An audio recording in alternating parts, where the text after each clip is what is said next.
Dia lihat laut ingat Allah, lihat daratan ingat Allah, lihat kemudian ke langit ingat Allah, sehingga dia petakan, oh jalan hidup saya mesti begini. Itulah ulul albab. Dan untuk mendekat kepada Allah ada dua cara. Satu, siapapun yang mampu meningkatkan takwanya kepada Allah, pakai man tuh, setiap personnya, suami, istri, ayah, ibu, anak, satu keluarga mencoba meningkatkan takwa. Dia tahajud, bangun semua ingatkan, bangun semua tahajud, salat duha, yuk ingatkan dimanapun. Alhamdulillah. Apa yang terjadi ketika dilakukan? Allah. Apa jawab Allah? Yaj'al lahu makhraja. Enggak pakai alif lam, makhraja. Masalah apapun yang engkau alami, suami berangkat ada masalah. Ada masalah umum yang semua orang mengalami itu. Tapi yang ini enggak. Kena macet, ada macet, dia mau berangkat, tiba-tiba diarahkan, jangan lewat situ Pak, macet, Bapak kesini aja. Ya. Pak ikut kami saja Pak, tiba-tiba patwal datang, ayo ikut. Ya, itu bisa terjadi. Wa yarzuqhu min haitsu la yahtasib, bahkan rezekinya pun itu datang dari sisi yang enggak diduga.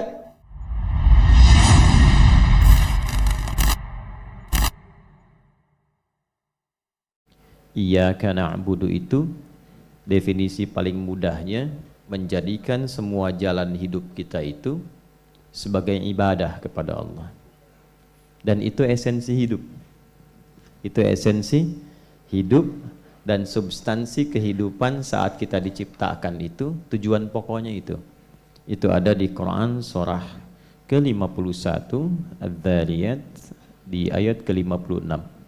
Wa ma khalaqtul jinna wal insa illa liya'budun.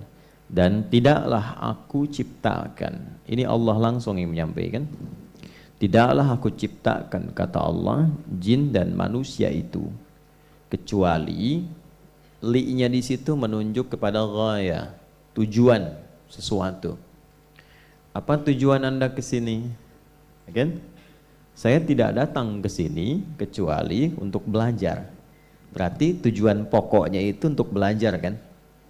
Nah, itu yang akan menentukan apakah semangat atau tidak, fokus atau tidak, dan nanti ada ukuran tercapai atau tidak target yang tadi kita harapkan.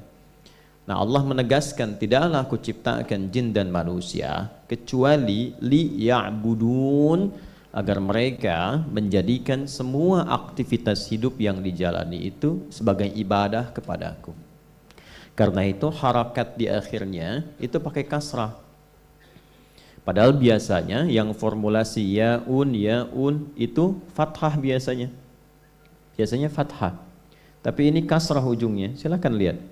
Wa ma khalaqtul jinna wal insa illa liya'budun. Kemudian ni ujungnya. Karena asalnya itu ada ya-nya di ujung menunjuk kepada objek tujuan kehidupan kita dalam ibadah, yaitu kepada Allah. Ya'buduni itu. Ya, hanya karena kita wakaf di situ, dalam wakaf itu kalau dia tunggal harakatnya dari satu huruf, maka dibacanya sukun. Tapi kalau ada ujungnya itu ya atau wawu atau alif, maka dihilangkan ya wawu alifnya, tapi harakatnya tetap. Karena itu di situ pakai kasrah i untuk menunjukkan objek, goal, target dari semua ibadah itu tertuju kepada Allah. Nah, untuk memotivasi dan menguatkan komitmen kita, tiap hari kita katakan. Ya, karena apa? Dalam psikologi itu kalau sesuatu yang kita tekadkan, kita ungkapkan, itu membuat tubuh kita itu lebih termotivasi dan terstimulus untuk mencapai apa yang kita inginkan. Ya, biasanya orang Jepang yang optimalkan itu. Kita yang punya ayat nih. Ya, orang Jepang itu kalau ingin mencapai sesuatu, dia katakan kan. Dulu kalau nggak salah tahun 90-an ada tayangan Benteng Takeshi itu. Ya. Betul nggak? Ya, setelah Dragon Ball kalau nggak salah. Dia sore ya betul. Ya, Dragon Ball hari Ahad jam 8:30. Saya hafal itu ya. Tapi saya nggak terlalu suka nontonnya. Son Goku, Son Gohan, Kamehameha itu Suzuki Watanabe yang tulis tahun 1996. Bukan itu poinnya ya. Ini Benteng Takeshi itu kan bikin tank-tankan tuh, ya, tank terus kalau ingin menaklukkannya, nah dia katakan selalu saya catat itu. Dia bilang pemandunya itu kamu bisa, kamu bisa, kamu bisa. Nah, dan itu kemudian di copy paste oleh Korea. anak-anak di TK ke SD itu kalau mereka berbaris itu selalu menampilkan standarnya itu menyusul Jepang. Jadi kalau Jepang bisa apa, mereka harus melampaui itu. Harus lampaui Nippon, harus lampaui Nippon. Jadi ketika Jepang itu bikin Honda, mereka bikin Hyundai. Hyundai, iya Hyundai itu bacanya Hyundai, Pak. Ya, saya nggak bodoh-bodoh amat tuh bahasa itu. Watashi wa Indonesia no adi desu. Genki desu ka? Ya. Halo. Selalu begitu gitu. Ya, jadi ketika ini bikin A, ini harus B. Jadi motivasi. Nah, kita itu diminta oleh Allah itu ada komitmen kesadaran. Setiap hari tanamkan betul, jangan salah orientasi. Apa yang mau dicari dalam hidup ini? Mau kemana? Anda mau mengumpulkan harta, bekerja, sekolah tinggi-tinggi, kan S semua tuh kan?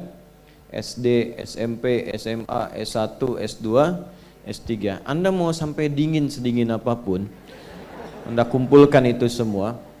Tujuan akhirnya dapat ijazah, pengen kerja, kemudian dapat uang. Setelah itu mau sampai kapan? Mau sejumlah apa? Silahkan bangun rumah seluas-luasnya, bikin kompleks seluas-luasnya, mobil semewah-mewahnya, dan minimal sebulan sekali lewat-lewatlah ke TPU Taman Kusir itu. Ya untuk lihat pada akhirnya kan ke situ. Ya. Dan pada akhirnya terbatas. Jadi dari semua kegiatan yang kita kumpulkan itu mau dibawa kemana? Pangkat setinggi-tingginya silahkan.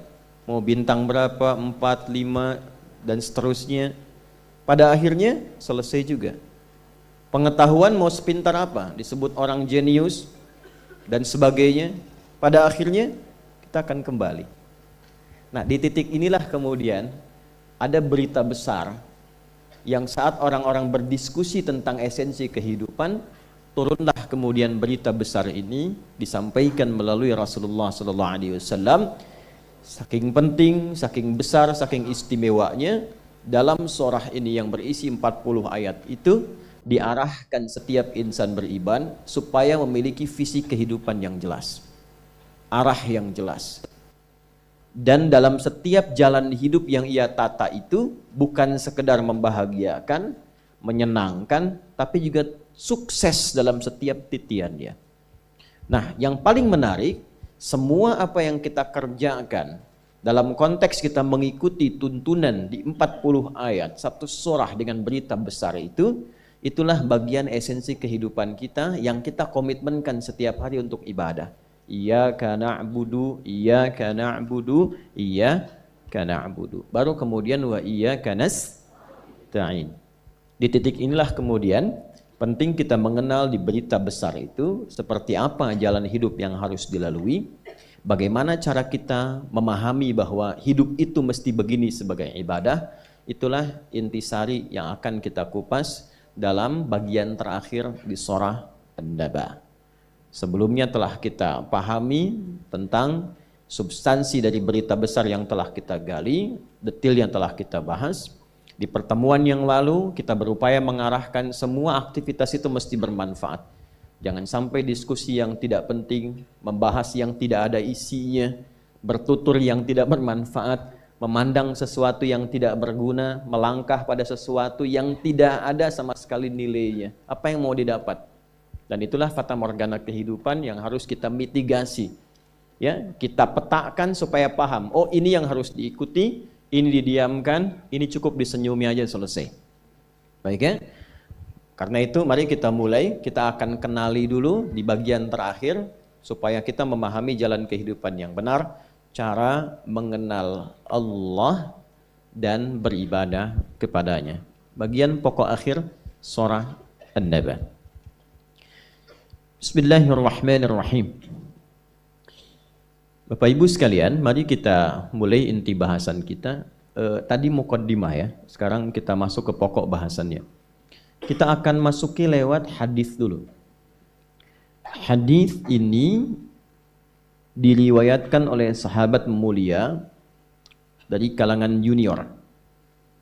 Jadi sahabat itu dibagi 3 nanti ya. Yang pertama, nanti ada sahabat senior dari kalangan laki-laki. Yang kedua ada sahabiyah, sahabah perempuan, ya, dari kalangan yang perempuan senior. Dan yang ketiga nanti ada sahabat-sahabat junior. Junior itu era-era yang di masa nabinya masih kecil. Ya, mungkinlah usia menjelang baligh. Kurang lebih ya balik dia baru menatap Nabi, hidup di zaman Nabi, beriman kepada Nabi, ya ukuran 2 tahun sampai menjelang baligh lah. Nah, di antara yang ketiga ini langsung fokus karena waktu kita singkat, itu ada namanya Abdullah. Nanti Bapak Ibu kalau ingin mendidik anak-anak jadi tumbuh hebat, ada 3 Abdullah yang sangat viral. Ada 3 Abdullah yang sangat viral dan 3-tiganya pakar. 3-tiganya pakar. Nanti kalau sudah masuk ke bahasan tentang tata kelola rumah tangga, kita bahkan insya Allah akan masuki tentang 3 orang anak yang mereka itu datang ke Ka'bah dan membangun komitmen di depan Ka'bah. Ya, yang kelak diikuti oleh Laskar Pelangi itu tuh mau ngapain gitu ya. Nah, itu sudah ada di zaman dulu. 3 orang anak hebat yang di usia-usia menjelang balik sudah punya visi. Saya pengen jadi ahli tafsir, kalau saya di fikih aja, kalau saya di hadis, kalau saya akan jadi pemimpin komandan perang terhebat. Itu semua jadi semua. Jadi semua. Ya, jadi generasi itu tuh menjelang balik sudah begitu berpikirnya. Sekarang yang sudah balik main TikTok. Itu yang repot tuh. Ya, balik. Ada 3 Abdullah. Satu, ada anaknya paman Nabi. Ya, Nabi punya paman selisih usianya cuma 3 tahun dengan Nabi sallallahu alaihi wasallam, namanya Abbas radhiyallahu taala anhu. Beliau punya anak bungsu. Anak pertamanya Fudail, anak bungsunya itu Abdullah. Ya. Karena laki-laki, maka diberikan nisbah kepada ayahnya dengan bin. Kalau perempuan kan binti ya. Aisyah binti Abu Bakar As-Siddiq radhiyallahu taala anhuma. Abdullah bin Abbas. Jelas? Nah, kalau dihilangkan nama depannya Abdullahnya, maka dikembalikan kata binnya kepada ibnu. Ya, itu dari singkatan tadinya, Abdullah ibnu Abbas. Kalau ingin dicepatkan, hilangkan hamzah itunya, wasolnya, i-nya, maka langsung Abdullah bin Abbas. Tapi kalau kita hilangkan Abdullahnya untuk melekatkan kepada Abbasnya, maka disingkat, dikembalikan hamzah wasalnya atau sering kita sebut dengan alif, Ibnu Abbas. Jelas? Radhiyallahu ta'ala anhuma. Ada lagi anaknya Umar. Ya, Umar bin Khattab radhiyallahu ta'ala anhu. Punya anak Abdullah juga. Ya, maka dikenal dengan Abdullah bin Umar bin Khattab radhiyallahu ta'ala anhuma. Yang ketiga, ada anaknya Amr bin As, seorang birokrat ahli strategi. Ya, jadi kalau nanti belajar sesuai bidangnya itu bisa dikeluarkan tuh. Sirah, belajar sirah, hadisnya diturunkan. Punya anak Abdullah juga, Abdullah bin Amr bin As. Ini nanti menarik nih, Abdullah bin Amr bin As ini 9 tahun sudah menguasai fikih, hafal fikih. Ya, sudah hafal, sudah paham, sudah menguasai, sehingga 9 tahun itu sudah minta nikah sama bapaknya. Baik, nanti lain waktu dibahas ya. Nah, fokus kita itu pada yang pertama, Abdullah bin Abbas radhiyallahu taala anhuma. Saya mau sedikit dulu berbagi tentang metodologi di ilmu hadis. Jadi Bapak Ibu, di ilmu hadis itu kalau kita mengaji hadis itu ada 2 sayap yang penting, 2 bagian yang pokok yang penting. Kalau kita ingin merasakan kenikmatan hadis, dapatnya banyak, belajarnya lebih, maka 2 pokok ini disebut dengan sanad dan matan. Ya. Ini ada sanad, di sini ada matan. Dan 2 hal inilah kemudian yang menjaga kebenaran hadis itu, validitasnya, apakah benar dari Nabi sallallahu alaihi wasallam atau bukan. Atau ini hanya ucapan seorang saja, atau ini hanya kata-kata mutiara. Bagaimana taunya bahwa itu hadis? Bagaimana kita paham bahwa itu benar-benar petunjuk dari Nabi Sallallahu Alaihi Wasallam? Maka yang menjaga itu dua hal ini. Dua inilah kemudian yang menyusun apa yang kita sebut dengan hadis. Ya, hadis Nabi Sallallahu Alaihi Wasallam. Dan ini menariknya sampai sekarang itu hanya ada di Islam tradisinya. Sehingga semua petunjuk ibadah di kita itu di Islam terjaga betul. Jadi orang-orang itu nggak bisa ngarang. Ya, kita sebagai umat Islam bersyukur, berbahagia, berbangga bahwa tidak ada ruang kreativitas dan tidak ada ruang untuk bisa menampilkan pendapat pribadi dalam konteks beribadah. Semua terukur. Jadi kita memang disadarkan bahwa agama ini benar-benar petunjuk dari Allah dan didetilkan tafsirnya lewat Rasulullah SAW, bukan karya manusia. Nah, ini yang membuat kita harus bangga dan sadar sekaligus mau belajar untuk mengamalkan semua tuntunan ini. Di sanad, selain menunjukkan nanti runtutan informasi sampai dengan ke Rasulullah, ya, dan nanti disebutkan benar itu ada 5 ukuran. Mattasala isnaduhu. 1. Binaqlil adli. 2. Ad-dhabiti anil adil dhabiti min ghairi syudzudin wala illatin qadihatin. Baru itu kualifikasi hadisnya disebut benar dari sisi sanad. Paham? Tidak. Mattasala isnaduhu. Semua sumber informasinya mesti bersambung kepada Rasulullah. Anda mengatakan ini hadis riwayat Imam Al-Bukhari. Imam Al-Bukhari nggak pernah ketemu Nabi. Dari mana beliau dapatkan? Maka itu harus diurut runtutannya dari mana beliau menerima. Dari si fulan, bahkan nanti sampai tersambung pada Rasulullah SAW. Dan orang itu mesti wujud, bisa dilacak biografinya, ditemukan dalam sejarah. Si fulan ada, ini ada. Kedua, kualifikasi orang ini itu memiliki kualifikasi khusus. Adil, mesti adil. Nanti ada ukurannya adil itu. Bagaimana dia bersikap, bagaimana dia bicara. Imam Al-Bukhari itu pernah beliau mendapat informasi ada seorang yang memiliki informasi hadis dari Nabi, tinggalnya di tempat A. Satu tempat. Itu ditempuh dengan jalan kaki. Begitu bertanya pada sosok di situ mungkin tetangga, mana orang yang punya ini, ditunjukkan. Saat ditunjukkan itu, beliau melihat orang yang disebut memiliki informasi hadis itu sedang bermain dengan hewan. Ada yang menyebutkan keledai, ada yang menyebutkan ayam, dan yang lainnya. Itu bermain seakan mau ngasih makan. Hewannya datang, tiba-tiba ditangkap, tidak diberi makan. Itu Al-Bukhari sampai balik lagi, gak jadi ngambil hadisnya. Tetangganya tanya, ya Imam, kenapa Anda tidak jadi ngambil hadisnya? Perhatikan komentar Imam Al-Bukhari. Kalau sama hewan saja dia berdusta, maka bagaimana kepada hadis Nabi SAW? Nah, itu untuk menjaga muru'ah, menjaga kehormatan Rasulullah, menjaga itu ya, otentisitas hadis itu, sehingga besok-besok nanti tidak dicela hadisnya. Pantas kelakuannya begitu, hadisnya aja diriwayatkan oleh penipu ayam. Nah, itu yang dihindari. Jelas ya? Yang kedua itu ada dhabit. Dhabit itu kekuatan hafalan. Jadi ukurannya nggak boleh beda walaupun dites ulang. Misal, semenit sebelumnya titik. Begitu 5 menit berikutnya ditanya di koma. Itu turun kualitas hadisnya dari sahih menjadi hasan.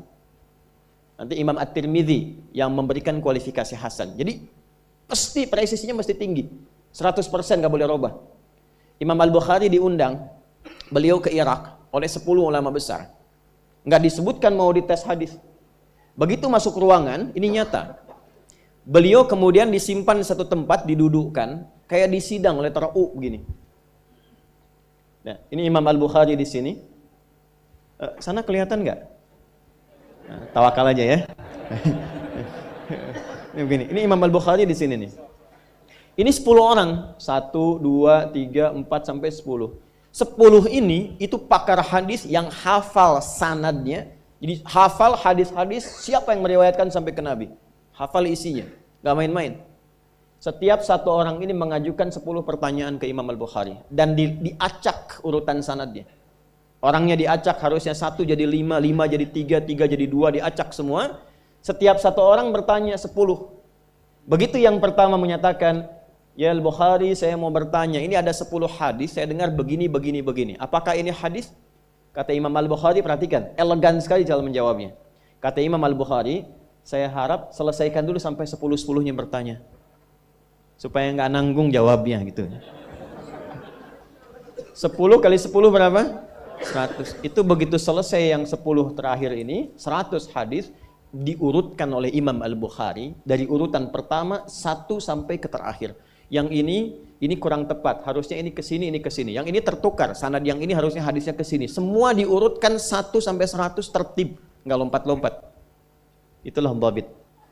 Ya, itulah dhabit. Min ghairi syudzudin wala illatin qadihah. Enggak boleh ada celak perilaku yang menyimpang. Misal, mohon maaf ya, berdiri di jalan di tempat yang tidak elok, itu menurunkan kredibilitas untuk diambil hadisnya. Kemudian suka ngarang-ngarang cerita sehingga dikenal sebagai pendongeng. Walaupun benar ada hadis, nggak diambil dari orang itu. Sehingga sulit dibedakan mana cerita, mana kemudian hadis. Pernah dengar hadis ini? Makan saat lapar, berhenti sebelum kenyang. Pernah dengar? Nah itu tuh cerita. Iya. Itu bukan hadis. Itu kisah. Tapi saya nggak bahas sekarang karena terlampau panjang. Ini kan masih mukadimah kita di sini tuh. Ya. Intinya apa? Intinya untuk satu hadis itu perjuangannya tuh tinggi, dalam. Ya, dikumpulkan orang jalan kaki, kumpulkan, teliti semua sampai mendapatkan itu. Antum tinggal datang, lihat. Itu kan nyaman, ustaz datang sendiri, nulis sendiri, ngapus sendiri, lihat kan. Ya, itu fokus itu yang harus dapat. Nah, di ilmu sanad ini selain menunjukkan otentisitas, keaslian hadis dan kebenarannya, validitasnya, itu kita diajarkan tentang inspirasi kehidupan. Bagaimana belajar dari orang yang pernah meriwayatkan hadis itu. Nah, ini sanad yang akan kita bahas. Itu tersambung nanti kepada sahabat junior yang mulia, namanya Abdullah. Tadi anaknya siapa?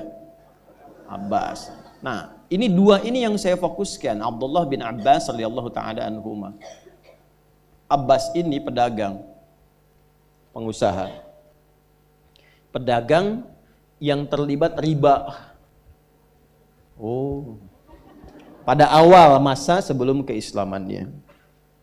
Begitu kemudian masuk Islam, saking cintanya Nabi kepada pamannya ini, dan Allah yang maha sayang memahami jalan kehidupan hambanya itu, diturunkan ayat-ayat, petunjuk-petunjuk bagaimana berbisnis yang benar. Tidak larut dalam kegelisahan, tidak capek, maka turunlah ayat-ayat anti riba. Tapi memberi solusi, tinggalkan riba, ini yang benar caranya. Dan riba pertama yang diberlakukan riba Abbas, kata Nabi ya sallallahu alaihi wasallam, dibebaskan langsung dari kungkungan riba itu, dibimbing lewat nilai keislaman. Apa yang terjadi? Setelah itu bisnisnya tidak pernah kembali modal, selalu kembali untung gitu. Jadi riba itu berbahaya. Tapi ketika dibebaskan dari riba, awalnya kita merasa wah ini hilang, itu hilang. Tapi sebetulnya bukan hilang. Allah ingin menghilangkan yang buruk-buruk itu, mengganti dengan yang lebih baik dari nilai yang sangat berlipat. Dan itu pasti sifatnya, tinggal keyakinan aja babnya. Nah, yang paling menarik, ketika ditinggalkan yang kurang baik itu, berkahnya nyambung ke anak semua. Maka mulai tertata aktivitasnya, yang tadinya itu cuma dunia, Pak. Pokoknya gimana caranya kerja, dapat lagi, berangkat gelap, pulang gelap. Belajar tentang manajemen, tentang sales, tentang marketing, tentang macam-macam, dapat keuntungan. Tapi yang dibawa ke rumah itu terkadang tidak mampu membawa kebahagiaan. Waktunya habis di jalan, waktunya habis di pekerjaan. Ke rumah tinggal sisanya, marahnya, tuntutannya. Padahal kan mencari di luar itu untuk ke dalam.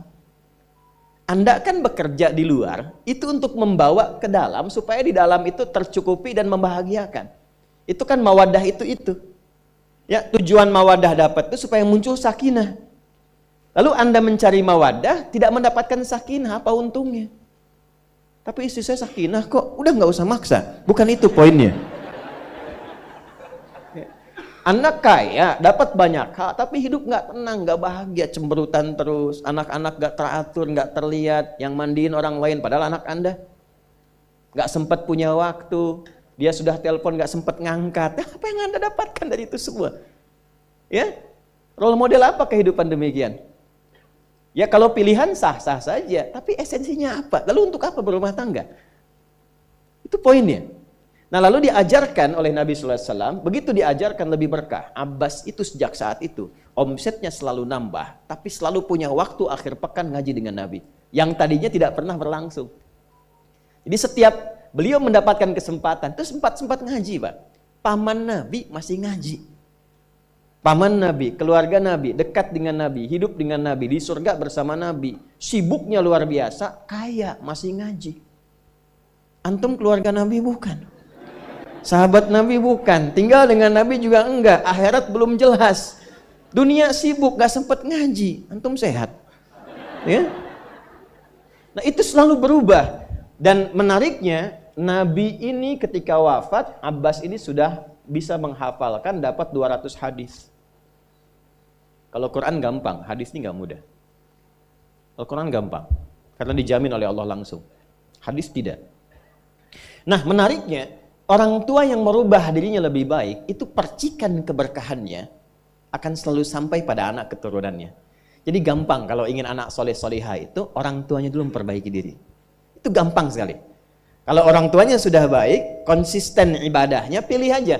Apakah mau menggunakan puasa, mau tahajud malam, mau dekat Quran, itu kalau kita sudah punya amalan pokok yang standar, dan konsisten mengerjakannya, itu percikan keberkahannya akan sampai ke anak. Itu sudah rumus. Itu sudah rumus. Maka ketika ini berubah, passion anaknya semua berubah. Fudail anak pertama yang tadinya kegiatannya banyak, aktivitas keluar, tiba itu ingin selalu dekat dengan Nabi. Beliaulah yang melayani Nabi. Sampai nanti Rasulullah SAW wafat. Kan di pangkuan Sayyidah Aisyah kan? Radhiyallahu ta'ala anha. Masih ingat gak ini kisahnya? Beliau kan berwudu dulu kan? Berwudu, kemudian setelah berwudu di pangkuan Sayyidah Aisyah kan wafat ya? Itu yang bawa air wudunya siapa? Anaknya Abbas radhiyallahu ta'ala anhu. Namanya Fudail. Nah si bungsu, karena masuk Islam merasakan kenikmatan, si bungsu itu visioner sekali. Abbas ini. Oleh beliau langsung dirumuskan yang kecil ini khusus belajar dengan Rasulullah SAW. Visi ini yang mau saya maksudkan. Bapak boleh sampai saat ini belum hafal Quran. Tapi masa iya dari anak dan cucu itu nggak ada satu yang dibanggakan pulang kepada Allah? Siapkan satu. Ini yang ahli Qurannya, saya siapkan. Jadi saat pulang ke hadirat Allah itu, ada kebanggaan dari satu keluarga, dan dia nanti akan menggandeng untuk keluarga menghadap Allah. Dan yang paling indah, ketika Anda menyiapkan ini, walaupun Anda tidak sampai ke level itu, tapi anak Anda sukses, anak itulah yang akan diapresiasi tinggi, menggunakan mahkota di kepalanya, menggunakan jubah dihiasi dengan gelang-gelang emas, Quran surah 35 ayat 33, lalu dia diminta menggandeng bapak ibunya yang telah menyiapkan anak itu jadi orang hebat, kebanggaan di akhirat. Itu langsung perintahnya, gandeng pasanganmu, gandeng bapak ibumu, dan akan diikuti oleh semua keluarga keturunanmu di belakang. Itu di Quran surah ke-13 ayat 23 sampai 24. Jannatu adnin yadkhulunaha wa man salaha min abaihim, bapak ibunya dulu, wa azwajihim, pasangannya, wa dzurriyyatihim, diikuti di belakangnya oleh semua keluarga besarnya. Lalu yang paling indah tuh ini, wal malaikatu yadkhuluna alaihim min kulli bab, semua malaikat diperintahkan berdiri di setiap pintu surga. Ini babnya iman ya, bab keyakinan. Nanti kalau mau siapkan aja, nggak ada ruginya, ketika meninggal kembali kan dapat daripada nggak siap-siap, ya kan? Diperintahkan semua berbaris di depan pintu surga untuk mengatakan salamun alaikum bima sabartum, selamat keluarga besar atas kesabaran Anda berjuang selama di dunia. Karena memang nggak mudah Pak.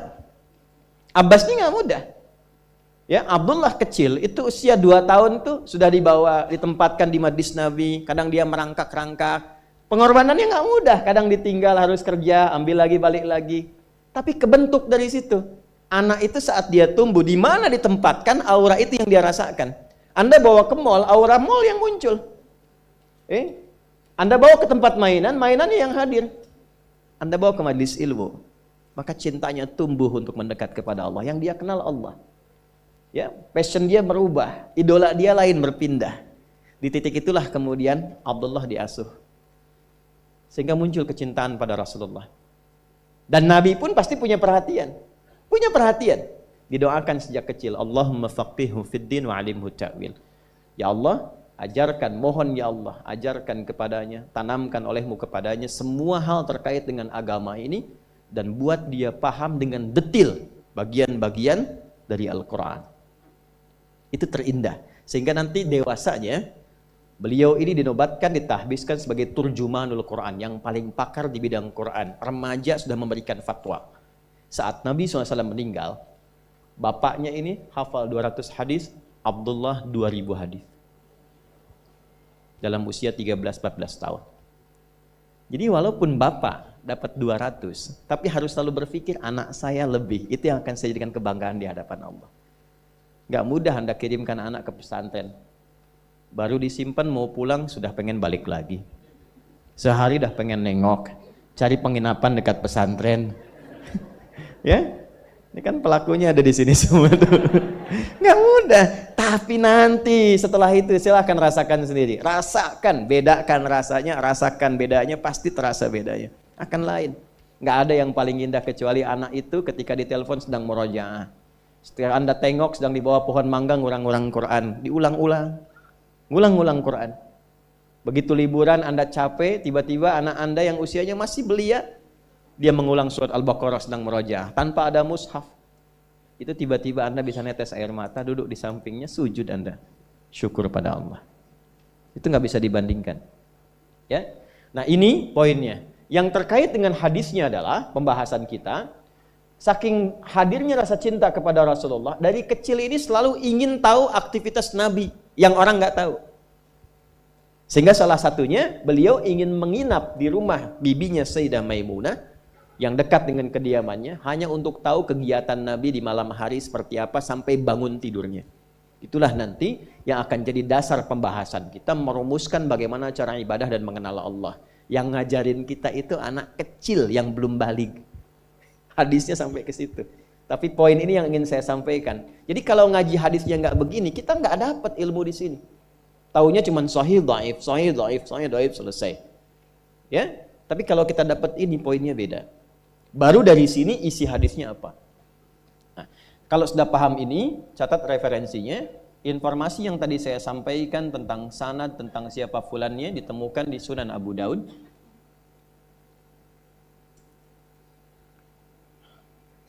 Nomor hadis 1367.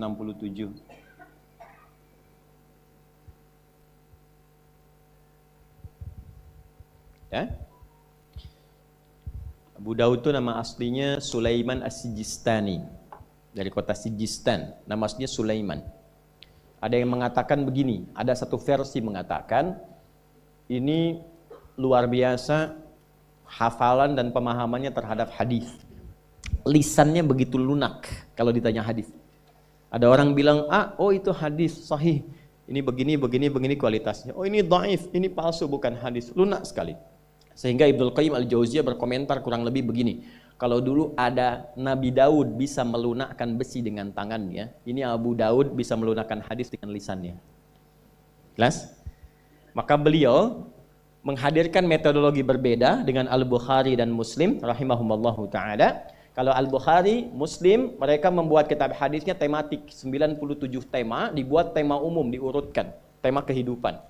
24 jam beraktivitas bagaimana. Kalau ini tidak, ya kalau ini berbeda.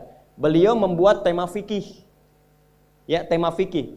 Dari kalau kita mau ibadah, seperti apa polanya? Dari mulai bab thaharah, tentang air, tentang sholat, terus sampai aktivitas hidup. Khusus spesifik untuk ibadah. Semua kitab hadis yang disusun berdasarkan urutan fikih atau tertib fikih disebut sunan namanya. Jelas ya? Maka kita kenal Sunan Abu Daud, Sunan At-Tirmidzi, Sunan An-Nasa'i. Itu ilmunya dulu. Nomor hadis 1367. Saya bacakan hadisnya.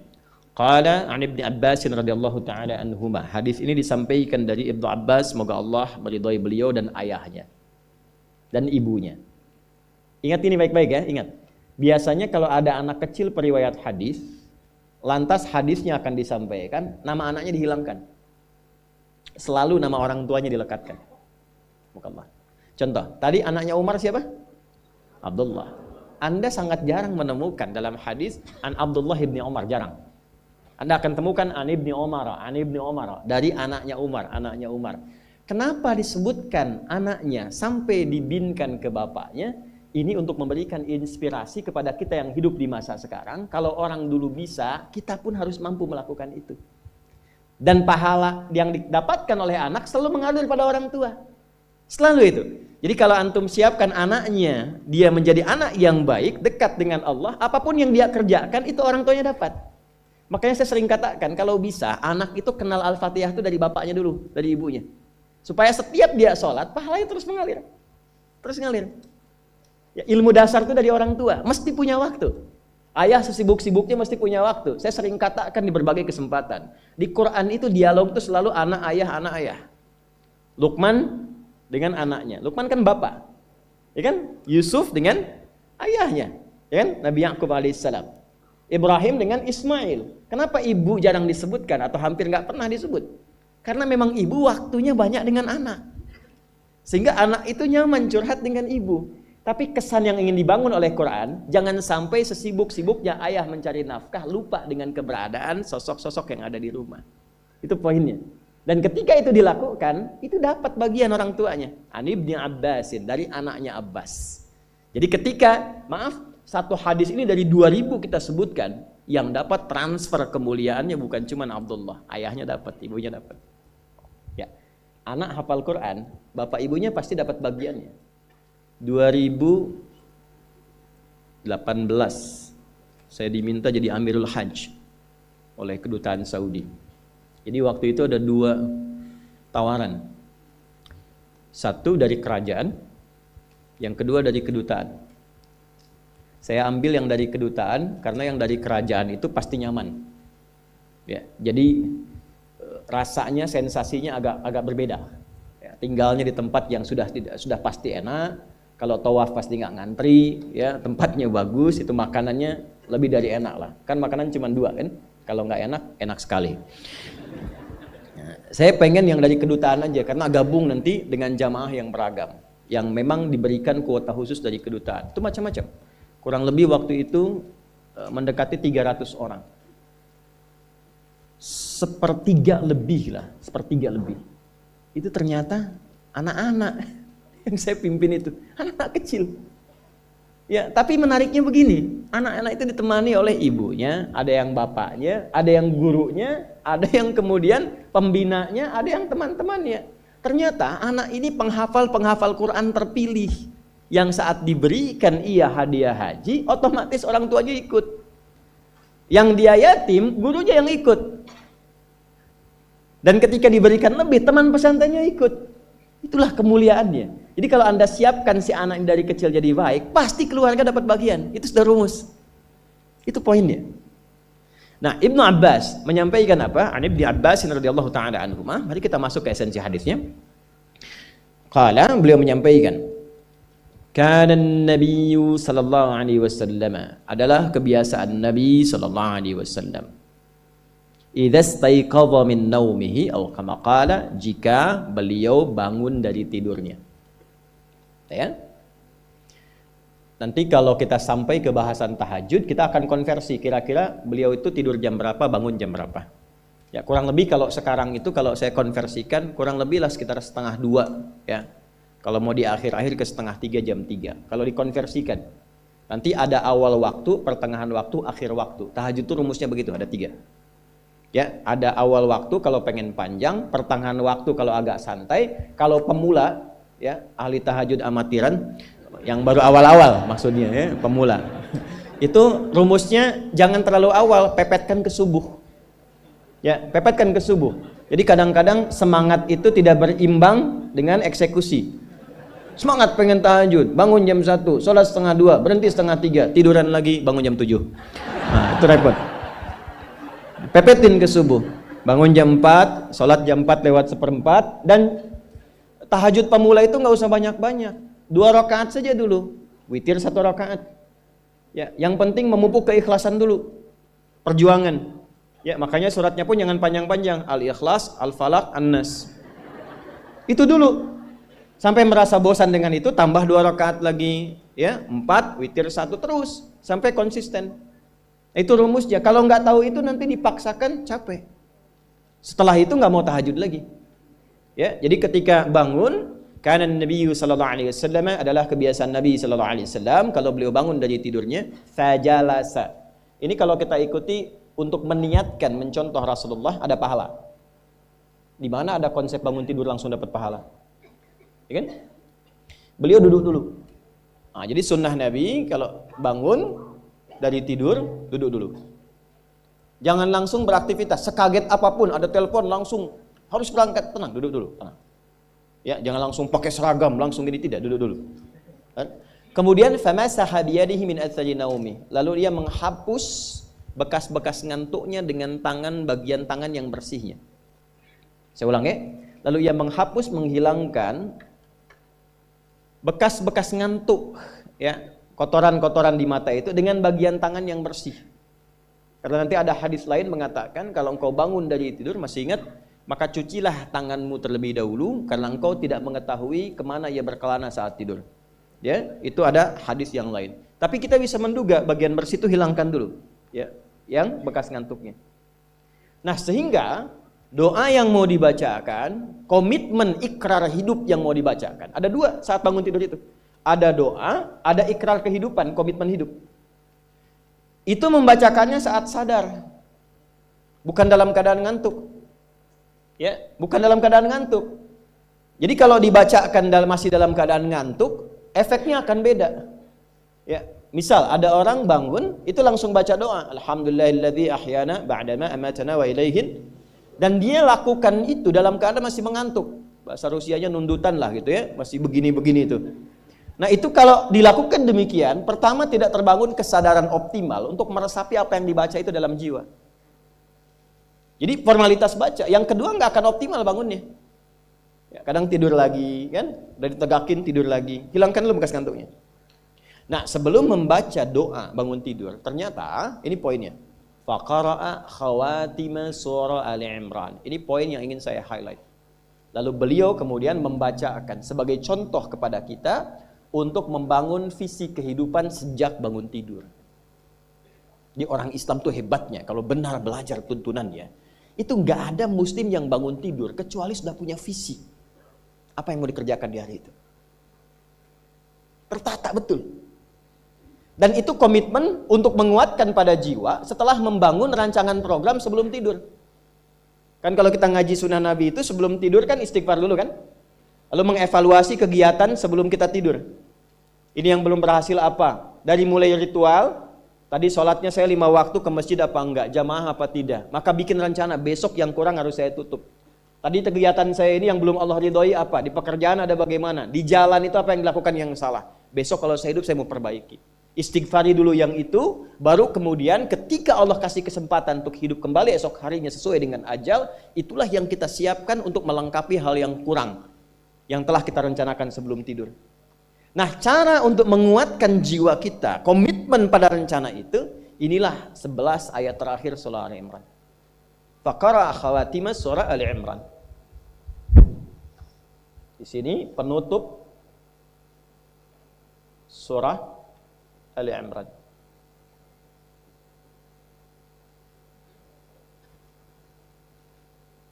Ya, dari ayat 190 sampai ayat 200. Dari kanan pertengahan sampai kiri lagi ke tengah. Sudah?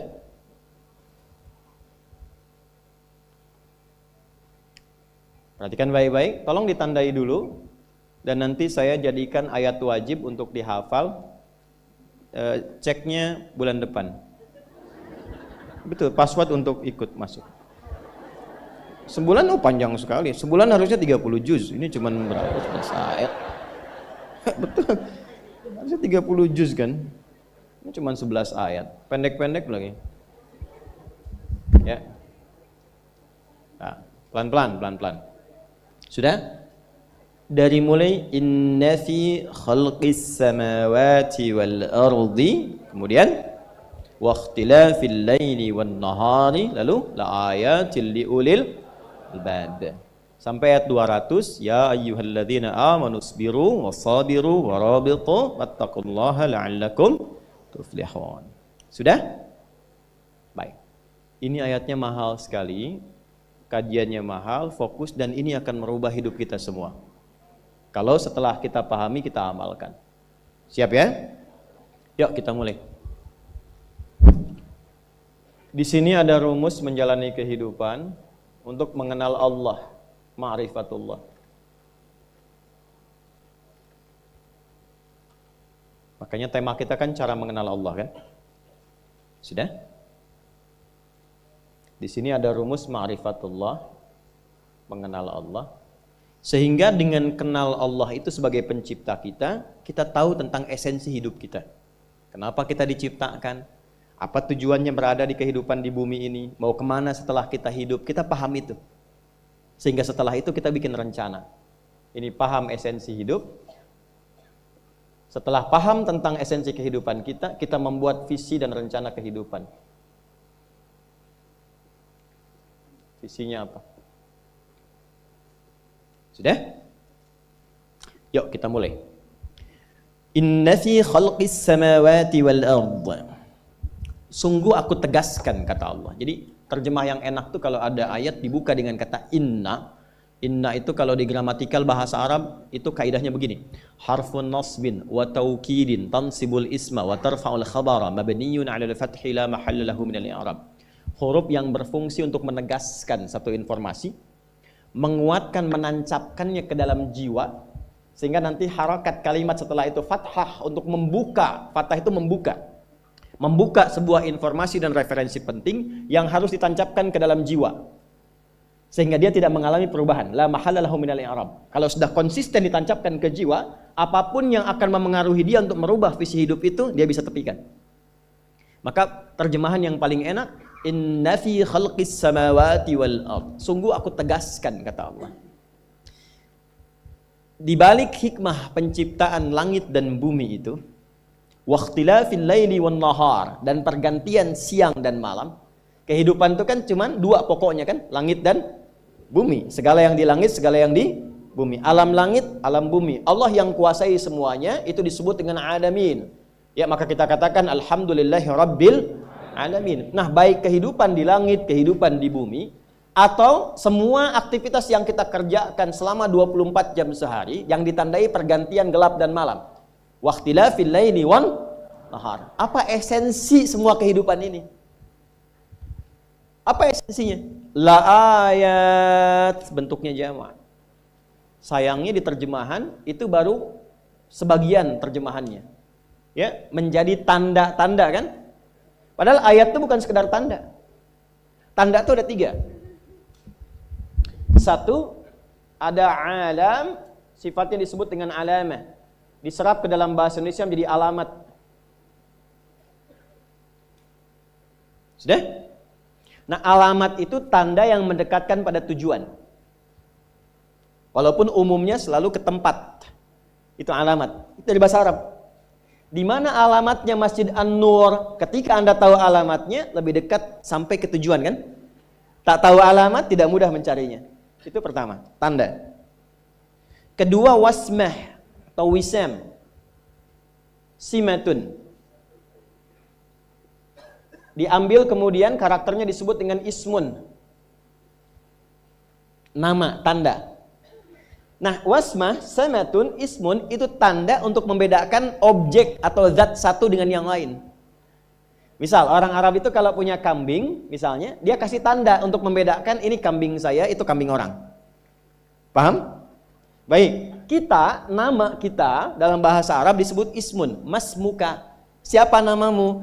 Nah, kenapa diberikan nama itu? Untuk membedakan, memberi tanda, ini saya, itu fulan. Adi, saya yang nengok. Ade, Pak Ade yang nengok. Tuh kan? Ahmad, yang lain tengok.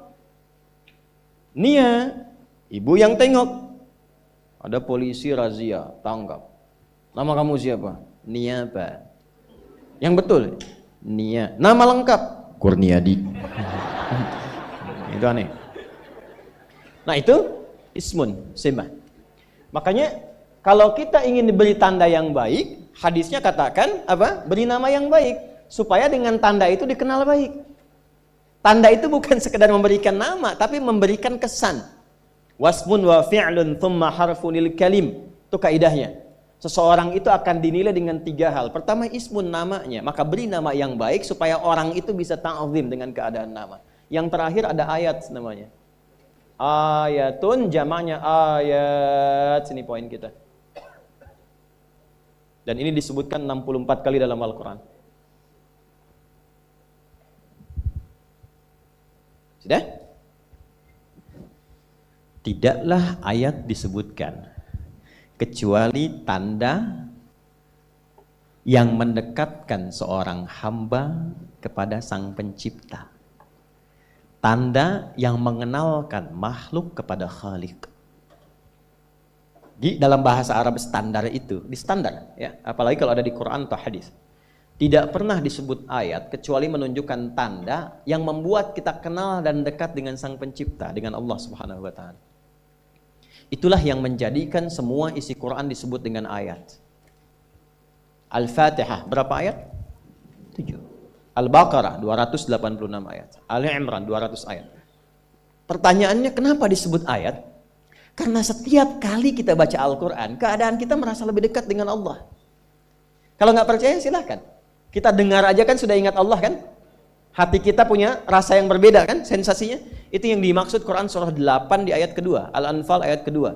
Ya. Innamal mu'minuna alladzina idza dzukirallahu wajilat qulubuhum wa idza tuliyat alaihim ayatuhu zadatuhum imana. Ini poinnya. Wa ala rabbihim yatawakkalun. Kata Allah, kalau Anda ingin mengecek keimanan itu hadir dalam jiwa atau tidak, kalau Anda ingin tahu orang itu beriman atau tidak, gampang. Ada tanda pokok, tapi yang kedua, ada tanda yang paling spesifik untuk melihat dia dekat dengan Allah atau tidak.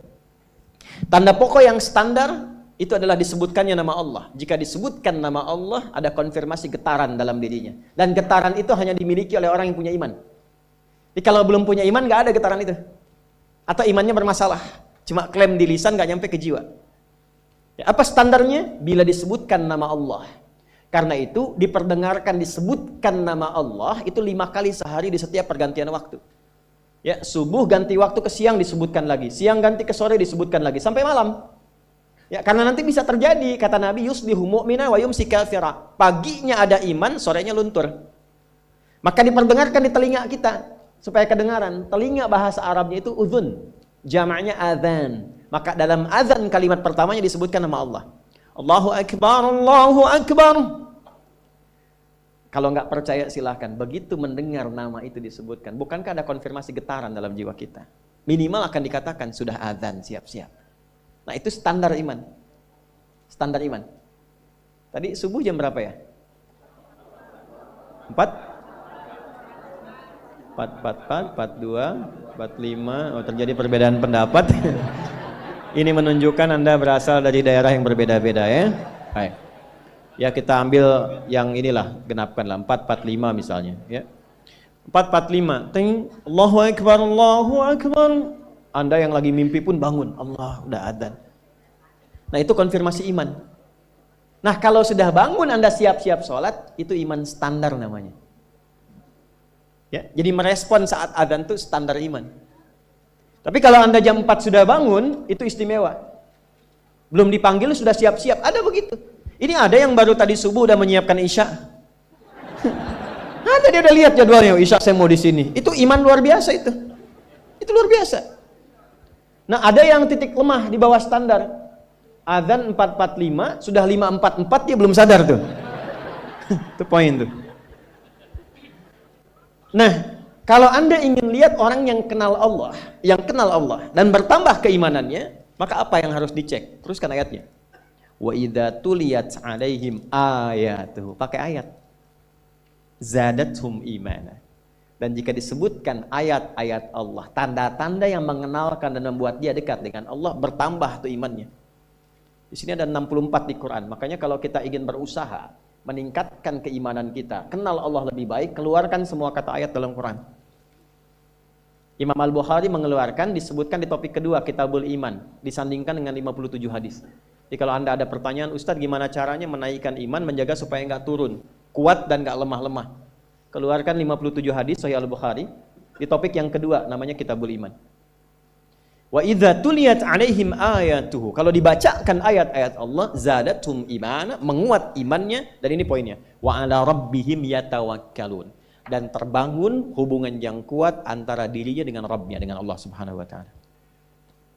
Jelas?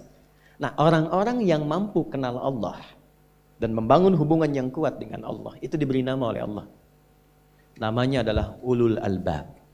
Kata ayat itulah di 190 surah Ali Imran ini dilekatkan dengan kalimat ulul albab. Inna fi khalqis samawati wal ardi wa ikhtilafil laili wan nahari la ayatil liulil. Bismillah. Gak apa, tenang aja, gak apa. Duduk aja. Ya, gak apa. Antum fokus ini aja, 190 ke 200. Bulan depan antum orang pertama yang akan dites tuh ya. Ya. Insyaallah.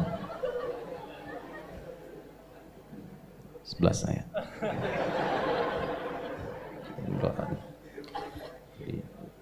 Jadi saya berusaha optimal supaya saat antum ditanya, saya nggak sempat bis ngapus kemarin ya. Ya. Ulul albab. Bismillah. Yuk kita lebih fokus ke sini.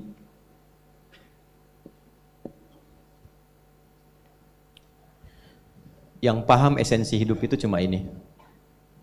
Yang kenal Allah tuh ini. Ya. Yang tahu kenapa diciptakan, bahkan bukan hanya dirinya, dia tahu kenapa langit diciptakan. Bedanya begini, ulul albab itu. Orang kan lihat langit itu menatap keindahannya kan kalau malam. Wah, luar biasa nih, ada rasi bintang membentuk begini-begini, mengarahkan kepada arah angin macam-macam. Ini enggak. Rabbana ma khalaqta hadza batila. Ya Allah, yang langsung kenalnya ke Allahnya. Betapa Allah menciptakan ini luar biasa. Langit tanpa tiang, kemudian bintang gemintang luar biasa, memberikan rasinya mengarahkan kepada jalan-jalan, memetakkan. Itu langsung ingat Allah. Itu ulul albab. Dari kata lubun asalnya, lub. Jamannya albab. Tahu kelapa? Kelapa ya. Kelapa itu teman-teman, kalau kita mau dapatkan ini, terus mau ambil isinya untuk dimakan, bagian dalamnya, itu kan ada kulit luar ya. Ya. Setelah itu ketemu dengan batakonya ya. Serabut kan? Setelah itu ini dikupas, ada daging kan? Yang kerasnya dulu. Terus di tengah-tengah di bagian sini itu, ada yang lembut kan? Itu yang paling enak kan? Ya, makanya monyet tuh cari itu tuh. Kalau mau nyari kelapa tangannya kan dijebak pakai itu kan? Kan? Cuman sayang karena monyet berpikirnya masih luaran. Makanya kalau esensi hidup itu orang tahu, substansinya yang ini. Dia paham yang harus dia kerjakan gini, dia akan pulang. Kalau kerja, dia paham apa yang harus didapatkan, bagaimana menggunakan itu, seperti apa menjalaninya. Itulah ulul albab. Dia lihat laut ingat Allah, lihat daratan ingat Allah, lihat kemudian ke langit ingat Allah, sehingga dia petakan, oh jalan hidup saya mesti begini. Itulah ulul albab. Tapi kalau cuma luaran, monyet juga bisa. Kita mesti bedakan kehidupan hewan dengan kehidupan manusia. Yuk, tarik ke sini. Bagaimana cara menjadi ulul albab yang kenal Allah? Teruskan ayat 191. Alladzina yadhkuruna Allaha qiyaman wa qu'udan wa 'ala junubihim. Satu, ada dua cara nanti untuk mengenal Allah dan untuk mendekat kepada Allah. Ada dua cara. Satu, ada yang disebut dengan zikir. Alladzina yadhkuruna Allaha qiyaman wa qu'udan wa 'ala. Ada orang yang selalu ingat Allah, baik di semua aktivitasnya, baik berdiri, duduk, bahkan berbaring, ingat Allah. Tadi yang saya katakan, lihat langit, ingat Allah. Nih Pak, indahnya begini Pak. Maaf ya, lihat istri itu, ingat Allah. Lihat anak, ingat Allah. Ibu lihat suami, ingat Allah. Kalau melihatnya begitu, maka substansi berumah tangga itu nikmat rasanya, dan tanggung jawab itu melekat pada diri kita untuk terjaga dalam kebaikan. Ya, saya nitipkan handphone saya ke antum, dan antum tahu itu punya saya. Ya, dan Anda mencintai saya misalnya, ta'zim di situ. Mungkin nggak handphone itu ditempatkan di tempat yang tidak baik? Mungkin nggak Anda taruh di lantai begitu saja? Demi Allah saya katakan, mungkin Anda akan mencari tempat terbaik, disimpan di situ, dirapi-rapikan, dilap-lap karena Anda merasa itu punya saya yang dititipkan pada Anda. Manusia saja bisa Anda perlakukan demikian. Bagaimana ketika Anda melihat anak itu amanah Allah, yang Anda sebagai orang tuanya akan ditanya di kemudian hari. Maka kalau mau bersikap yang gak enak itu, gak bisa Pak kita lakukan. Mau bentak tuh gak bisa. Mau marah tuh ditahan-tahan. Ya. Dan itu dijaga. Lihat istri sebagai amanah Allah, itu beda caranya dengan hanya melihat kemanusiaannya saja. Istri melihat suami sebagai amanah Allah akan lain. Ya. Makanya akan selalu sempat dan optimal merawat istri sendiri dibandingkan lihat-lihat istri orang. Begitu sebaiknya. Ibu pun tidak harus berharap, kenapa ya suami saya nggak seperti Ustadz? Harapan yang sia-sia. Sudah ada turunan hikmahnya. Nah itu ada latihannya. Latihannya apa? Alladzina yadhkurunallah, zikir. Jadi kalau zikir itu sudah kuat dalam diri kita, ya sudah menghadirkan esensi zikir dalam diri kita, yang dilihat semuanya itu semua anugerah Allah Subhanahu wa taala. Jadi saat dia gembira itu dia bersyukur, dan saat dia sedang mengalami duka dia bersabar. Semua sama sebagai ibadah. Ajaban li amril mu'min. Kalau sudah seperti itu, kata Nabi, perkara hidupnya mengagumkan, gak ada keluhan. Itu latihannya zikir.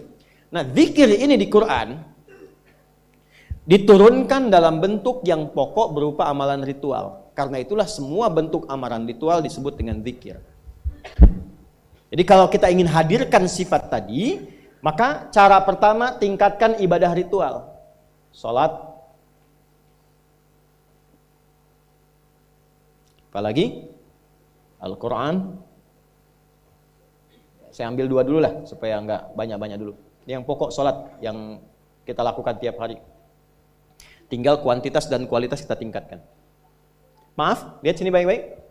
Salat itu di Al-Quran disebut dengan zikir. Dalilnya Quran surah ke-20 ayat ke-14. Dan langsung disarikan dengan fungsi ibadah sebagai fungsi hidup kita. Sudah? Perhatikan baik-baik. Innani anallah la ilaha illa ana fa'budni wa aqimis salata lidzikri. Itu dalilnya. Sayalah Allah, kata Allah. La ilaha illa ana, tidak ada Tuhan yang layak dipertuhankan dan layak disembah kecuali saya, Allah. Allah. Bagaimana kenal Allah sebagai Tuhan? Ya, yang layak disembah, yang harus dipertuhankan, kenalnya bagaimana? Mendekatnya bagaimana? Fa'budni, sembah saya supaya kamu kenal saya, dekat dengan saya, tahu saya. Bagaimana caranya? Wa aqimis shalah, tunaikan salat. Jadi kalau pengen dekat dengan Allah, terkoneksi kepada Allah, tersambung, punya sifat tawakal yang kuat, nih tingkatkan salatnya, tambah. Makanya tiap hari kita sholat 5 waktu itu untuk membangun konektivitas dengan Allah. Sebab kalau sudah dekat, aksesnya pun terbuka semua. Itu maksudnya. Anda dekat dengan pimpinan, akses di perusahaannya kan mudah untuk diakses. Ya kan? Kita punya kenalan yang kuat, yang punya sesuatu, aksesnya mudah dibuka. Kita kenal Allah dan dekat dengan Allah, apa yang sulit bagi Allah. Dan ini kita yakin.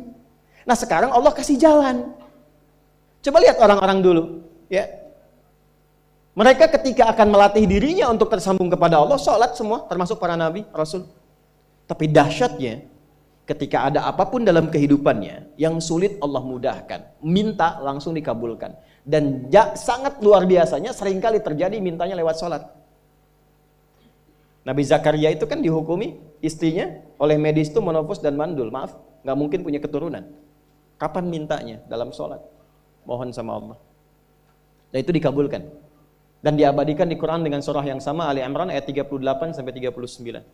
Hunalika da'a Zakaria rabbah qala rabbi habli min ladunka dzurriyyatan thayyibah innaka sami'ud du'a. Ya Allah, mereka mengatakan aku enggak mungkin punya keturunan.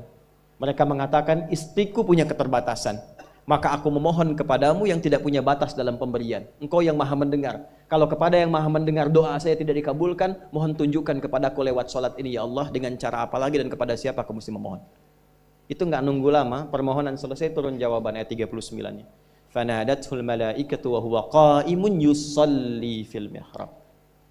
Turun malaikat mengabarkan engkau dapat kabar gembira akan punya anak, langsung namanya dikasih Allah Yahya. Annallaha yubasyiruka bi Yahya. Artinya hidup yang mustahil menurut manusia, lahir dari rahim seorang perempuan, maaf, yang divonis monopos dan mandul bayi yang hidup, kata Allah nggak ada yang mustahil, lahir dan terjadi itu. Yahya, John, lahirlah. Kapan terjadinya? Saat sholat. Karena itu saat dipanggil sholat, itu isinya tuh kan doa semua. Silakan Anda cek, isinya doa semua. Dari mulai takbir, sujud sampai salam, isinya doa semua. Dan itu konektivitas kita dengan Allah, minta. Kapan itu bisa terkabul dengan cepat doanya? Kapan selesai urusan kita? Kalau koneksinya bagus. Makanya disebutnya zikir, yang terhubung, yang nyambung. Semakin kenal, semakin dekat, semakin mudah. Kadang belum minta, sudah diberi. Ada yang orang belum berucap, Allah sudah berikan. Sehingga ketika menghadapi masalah yang sama, ringan. Bukan gak punya masalah. Akan dihadapi, diringankan oleh Allah. Masalah yang sama, ini sampai ribut, adu argumentasi. Orang ini cuma senyum, selesai. Betapa banyak masalah kecil diargumentasikan jadi besar. Akhirnya problem. Tapi tidak sedikit masalah besar dihempaskan di atas sajadah. Ketika koneksinya dengan Allah itu kuat, tiba-tiba hilang seketika, selesai. Makanya Nabi Yakub kalau punya masalah, yang beliau lakukan apa? Dia bentangkan sajadahnya, dia sholat, dia mohon kepada Allah. Itu dilestarikan di Quran surah ke-12 Yusuf ayat ke-86. Aku tuh kalau sedang punya masalah apapun, yang aku bangun konektivitas dengan Allah. Innama ashku bathi wa huzni ilallah. Saya curhatnya cuma sama Allah. Ini Pak, ini bagian pertama. Nah, jadi kalau ingin semakin kuat, sampai ada masalah diringankan, mau kerja dibukakan pintunya, itu ada jenisnya. Yang pokok ada 5 waktu, 17 rakaat. Yang detil itu ada pada sunnahnya. Dan itu hebatnya dalam Islam. Dijelaskan caranya, disebutkan tujuannya, dan diterangkan hikmahnya. Contoh, kita sekarang jam berapa? Jam 9.20. Di waktu saat ini ada waktu sholat disebut dengan sholat duha. Duha itu dibagi 3. Ada awal duha, penguat zikir, pengganti seluruh bagian zikir di tubuh kita, yang disebut dengan syuruk. Itu kurang lebih jaraknya 1 jam setelah subuh. Jadi kalau tadi 4.45, ya 5.45 menjelang jam 6 itu masuk syuruk. Setelah itu masuk ke jam 8 sampai ke kurang jam 10 itu pertengahan duha. Pertengahan duha. Apa fungsinya? Di antaranya mempermudah rizki. Di antaranya. Bilangannya berapa? 2 sampai 4 rakaat bisa dikerjakan. Ya, dan harapannya apa? Bukan pada rizkinya. Ya, jadi jangan sampai motifnya cuma sekedar keduniawi, kurang tepat. Kenalkan kepada Allah, nanti biarkan janji yang disampaikan oleh lisan Rasulullah itu terjadi. Ya, jangan pada rizkinya, ini terbatas, cuma sampai situ. Tapi kalau kita minta sama Allah, dikasih jalannya tuh dari sisi yang tidak kita duga. Anda berhitung, Allah kasih hitungan. Anda tak berhitung, Allah kasih apa yang tidak pernah Anda hitung sebelumnya. Itu poinnya. Maka lakukan sholat, dekati, itu yang disebut sholat duha. 2 rakaat, tambah lagi 2, untuk kenal Allah. Kalau sudah merasakan dekat, sudah nyaman, sudah enak, muncullah kemudian kesan dalam hati, terserah Allah mau kasih berapa. Yang penting sudah enak, sudah damai. Di titik itulah kemudian Allah limpahkan dari apa yang gak pernah kita duga sebelumnya. Tiba-tiba keluar, kok ada telepon, dapat proyek, dapat macam-macam. Tapi tujuan sholatnya bukan untuk proyeknya. Buat kenal Allah, ulul albab ini. Kalau cuma pengen lancar, baru serabutnya. Kalau cuma pengen lulus proyek, itu baru daging luarnya. Ulul albab itu kenal Allahnya, sehingga dia tahu akses intinya tuh itu. Itu poinnya. Dan gak mahal. Emang kalau sholat duha di An-Nur bayar Pak? Pakai biaya. Tuh, baiknya luar biasa. Sudah? Itu satu. Kalau mau lagi misalnya, ini yang paling dahsyat nih. Dibimbing kita sampai ke posisi terbaik di apapun itu. Jadi ayah terbaik, ibu terbaik. Ya, jadi karyawan strategis, di militer terbaik. Terbaik tuh gini, di tempat terbaik yang memuliakan tuh makom namanya. Makanya kuburan sering disebut makam kan? Ya kan? Maksudnya apa? Maksudnya Anda selama hidup berkaryalah yang baik, ibadah yang benar, sehingga Anda wafat pun terhormat. Ya, kata maqam itu pertama kali di Al-Baqarah ayat 125, maqam Ibrahim. Ya. Ketika Allah sampaikan dalam Al-Qur'an, didapatkan di situ maqam Ibrahim, wa idz ja'alna al-baita mathabatan lin-nasi wa amna wattakhidhu min maqami Ibrahim. Makanya kalau kita tawaf itu dari mulai Hajar Aswad kan sampingnya dekat sekitar 5 meter ada maqam Ibrahim kan? Itu tapak kaki pertama beliau meninggikan pondasi Ka'bah dan di situ diabadikan kemuliaannya sampai beliau wafat. Dikenal sampai sekarang. Ya, setelah sekian abad. Jadi kalau kita ingin terhormat dan masih dikenang sampai kapanpun itu maqam namanya. Tapi ada cara yang lebih hebat. Anda di posisi itu, lawan pun mengakui memang Anda yang pantas ada di situ. Itu namanya maqam mahmuda. Maqam mahmuda. Siapa yang bikin urutan 100 tokoh paling berpengaruh di dunia? Siapa? Saya tanya, yang nulis siapa namanya? 100.000? 200.000? Dia mencari langsung di Google tuh. Lambat mas, waktu habis. Michael Chart. Dia yang nulis, maaf ya. Urutan pertamanya siapa? Muhammad SAW. Yang nulis itu muslim atau bukan? Kok bisa tergerak hatinya untuk menempatkan seorang nabi muslim di tempat pertama? Saya tanya begini, kenal Abu Jahal nggak? Ya Allah. Makin siang nih, nggak fokus nih. Saya kira cuma di Bengkali saja yang kenal Abu Jahal, sini kenal juga. Baik, Abu Jahal itu, apakah orang ini tidak kenal Nabi? Kenal. Orang ini tahu, kalau saya sebut orang ini berarti kurang bagus ya. Kalau saya sebut beliau berarti baik ya. Abu Bakar saya sebut beliau, Abu Jahal orang ini. Maksudnya Abu Jahal. Apakah orang ini tidak tahu kalau Nabi itu mulia? Tahu. Nabi unggul. Nabi hebat kan? Jadi mengakui sebetulnya Nabi unggul. Dan gulat dengan Nabi itu dalam olahraga kalah. Dia tahu Nabi itu kuat. Ya. Di dalam cinta juga tahu Nabi paling unggul. Abu Jahal melamar Sayyidah Khadijah ditolak, Nabi nggak lamar, Sayyidah Khadijah minta dilamarin. Ya.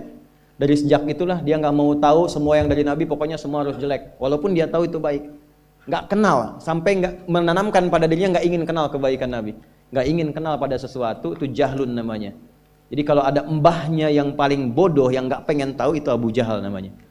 Maka sejak saat itu orang ini disebut dengan Abu Jahal. Tapi Abu Jahal pun itu meyakini kebenaran kekuatan Nabi, cuman karena iri saja. Gitu. Tapi dia nggak bisa nolak. Menilai seseorang di tempat terbaik yang kita nggak bisa nolak dan mengakui memang dia orang yang terbaik, itu namanya maqam mahmuda. Tahukah Anda? Jalan untuk mencapai maqam mahmuda itu nggak akan mungkin kita dapatkan kecuali mendekati yang punya semua maqam, yaitu Allah Subhanahu wa taala. Dan jalannya lewat sholat. Itu lewat sholat. Tapi karena ini levelnya istimewa, tingkat tertinggi, ya prajurit pengen jadi komandan terhebat yang diakui, nggak ada orang nyoal. Di kepolisian pengen jadi pimpinan yang baik dan semua mengakui sehingga nggak ada yang nyoal. Di perusahaan pengen jadi pimpinan yang ideal, ya semua mengakui, nggak ada yang nolak. Itu maqam mahmudah. Jalannya apa? Ternyata nggak pakai uang, nggak pakai koneksi-koneksi yang tidak jelas. Koneksinya dibangun dengan Allah sehingga Allah melembutkan hati semua orang itu untuk menetapkan dia yang terbaik. Sholat. Karena levelnya tinggi, dinaikkan dari sekedar sholat fardu. Ditempatkan di waktu yang tidak biasa. Butuh pengorbanan, butuh perjuangan. Namanya tahajud. Turunlah Quran surah ke-17 ayat 79 sampai 81 itu. Quran surah 17 ayat 79 sampai 81. Ini poinnya. Wa minal laili fatahajjad bihi nafilatan laka asa ay yab'athaka rabbuka maqaman. Ini kan terjadi keanehan kan, ironinya. Anda pengen sukses, pengen tertinggi, Anda tahu Allah penentunya, Anda tahu Allah yang punya rizki, Allah punya kekuasaan, tapi Anda nggak mendekati Allah. Terus yang dipakai cara-cara salah, kenapa harus korupsi? Kenapa harus nyogok? Kalau SK-nya nggak Allah tetapkan, nggak akan turun juga. Dan sudah hukum, kalau ayah berbuat maksiat, itu anak istri pasti kena. Itu udah hukum. Makanya saya mohon deh, ya para ayah itu kalau mencari nafkah, cari yang benar. Kasihan anak Anda yang di SD. Harus berhenti sekolah. Maaf, bukan anak Anda, maksud saya anak orang lah. Kenapa harus korupsi? Maka ketika ada tawaran sogokan yang gak bagus, tuh yang dibayangkan tuh itu bukan cuma proyek jalan dapat uang banyak, tuh anak-anak tuh bahaya. Ke sekolah disebut anak koruptor, sedih. Istri gak sanggup keluar belanja. Itu pikirkan, itu sudah hukum. Sudah hukum. Anak juga begitu. Kalau mau berperilaku, ingat orang tua. Sebab ketika tidak baik, orang tua pasti kena. Anak di sekolah berantem, yang dipanggil siapa? Orang tuanya. Itu selalu terikat. Di rumah tangga itu selalu begitu. Karena nafas itu terikat. Semua saling mengikat. Babnya itu jelas. Nah, balik ke sini, kalau ingin tingkat yang tertinggi, dekati pemiliknya Allah ini. Makanya tuh harus punya itu. Itu ringan kalau sudah punya itu tuh. Allah, saya punya Allah. Kita mau apa?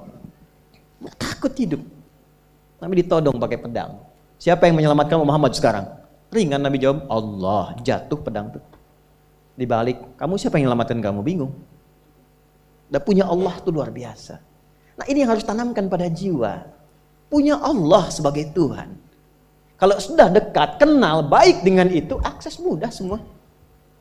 Dan yang paling indah itu apa? Menerima apa yang Allah tetapkan. Hari ini nggak dapat, alhamdulillah. Saya masih dikasih jalan. Alhamdulillah, besok belum dapat. Ada akumulasi, paham. Paham. Nah, itu nggak mungkin bisa dapat rasa itu. Salah satunya, ikhtiarnya apa? Nih, tahajud. Dan hebatnya kenapa sholatnya disebut tahajud? Tidak disebut sholat hajat. Ada hajat, ada tahajud, beda. Hajatun, hajada, hajadun, ada tahajjada ya tahajud, tahajud. Beda. Tahajud, tunggu situ aja. Ini sengaja nggak saya hapus nih. Mana staf saya? Oh. Foto nih ya. Saya hafal insya Allah. Tenang. Tahajud. Asalnya dari kata hajada, begini. Ha, jim, dal. Ditambah ta di depannya. Lalu ada tasydid sebelum akhirnya. Nih. Ini akarnya 3 huruf. Ha, jim, dal. Hajada itu asalnya bangun dari tidur malam. Tidur dulu, lalu bangun setelah itu. Itu hajada. Pelan-pelan. Paham sampai sini? Kita teruskan.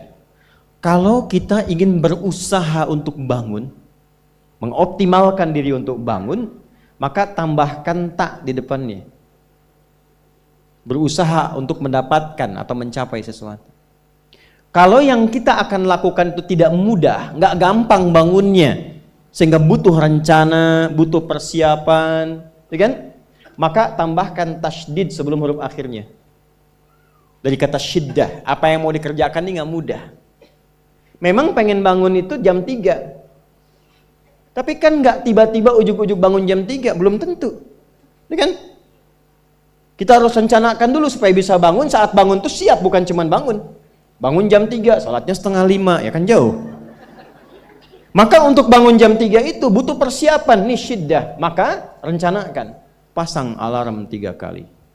Misal yang ikhtiarnya jam 2, jam 2.15, jam 2.30. Alarm jam 2 untuk mematikan alarm yang kedua.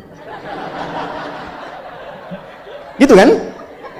Yakin saya Anda kalau pasang alarm malam tuh nggak 1, yakin? Bangun, ceklek, mati.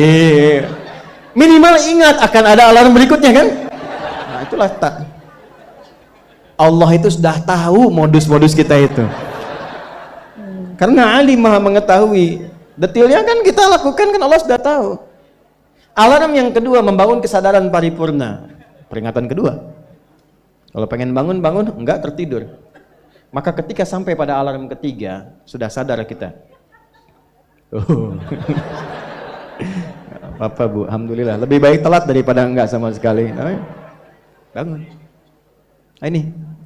Kalau kita tarik ke implementasi hidup, pengen level tertinggi itu butuh perjuangan.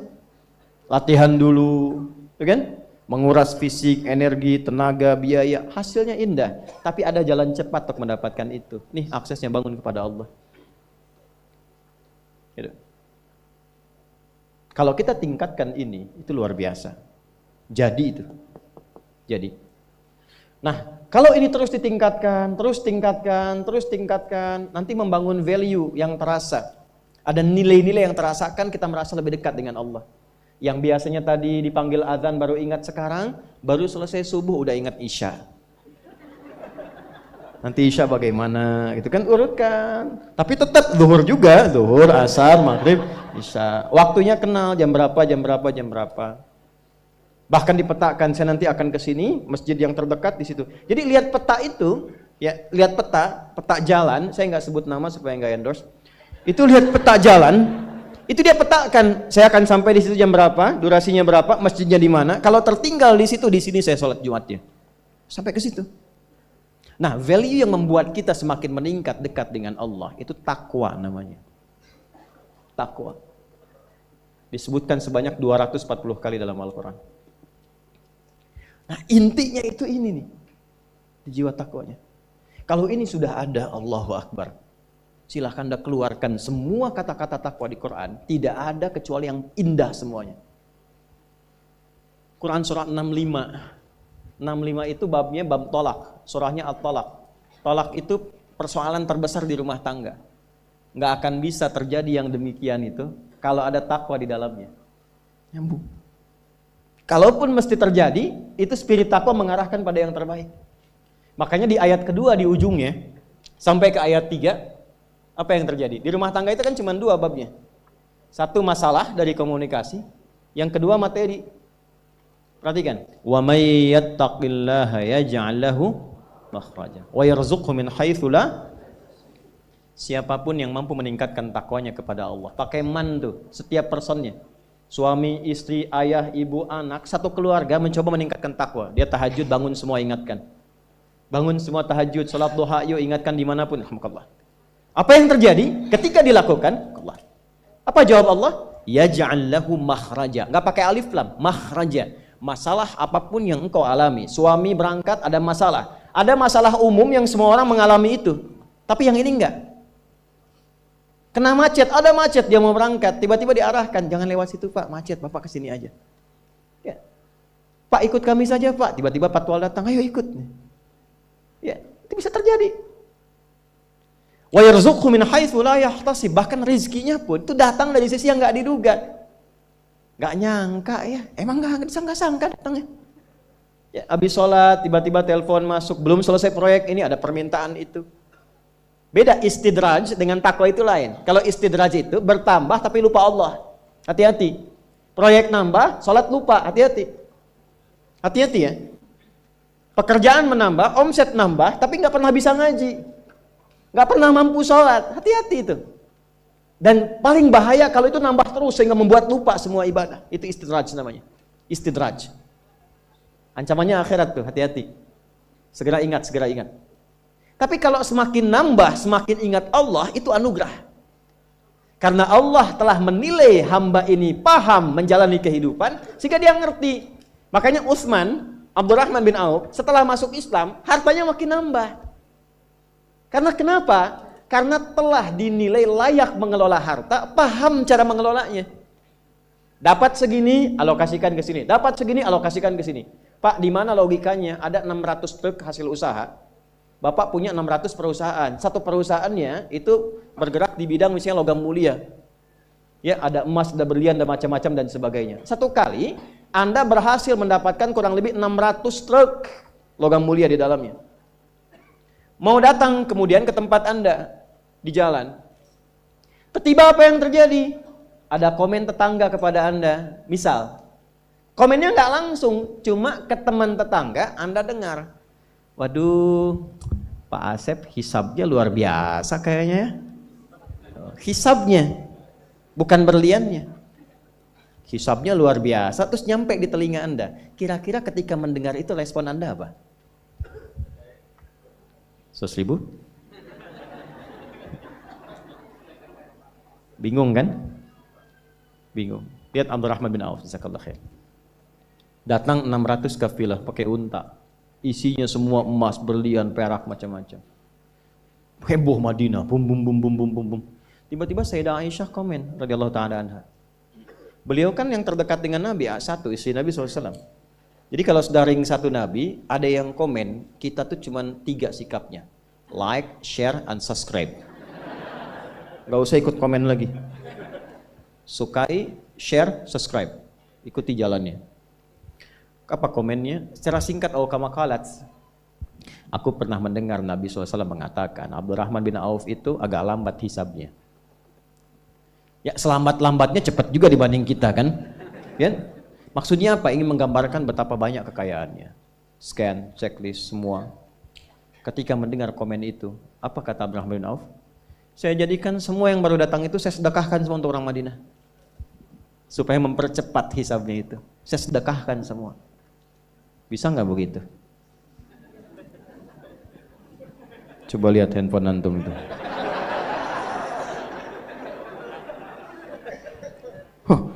Hisabnya luar biasa nih. Buat anak yatim ya. Kasih.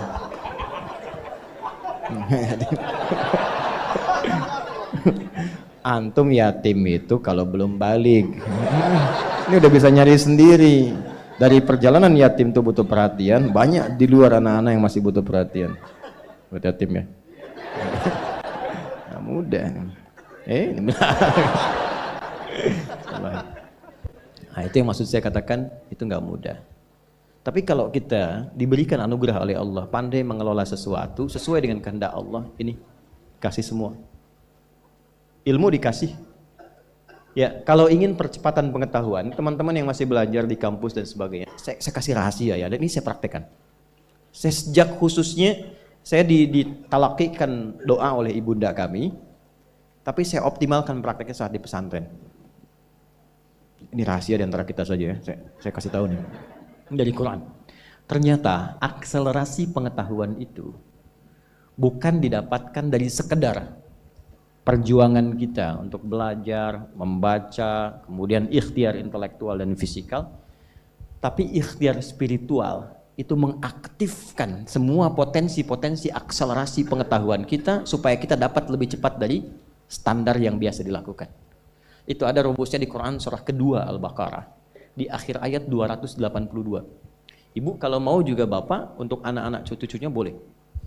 Lihat ujung ayatnya, paling kiri sebelah bawah, langsung lihat ke ujung. Quran surah kedua Al-Baqarah di akhir ayat 282. Wattaqullah wa yu'allimukumullah. Wattaqullah, tingkatkan takwamu kepada Allah. Bangun akses dengan Allah. Yang maha punya pengetahuan siapa? Allah. Karena itu disebut alim kan? Ya kan? Kalau kita aksesnya kuat, wa yu'allimukumullah, Allah langsung yang mengajarkan kepada kita bahan-bahan pengetahuan itu. Bukan nggak belajar, bukan, tetap belajar.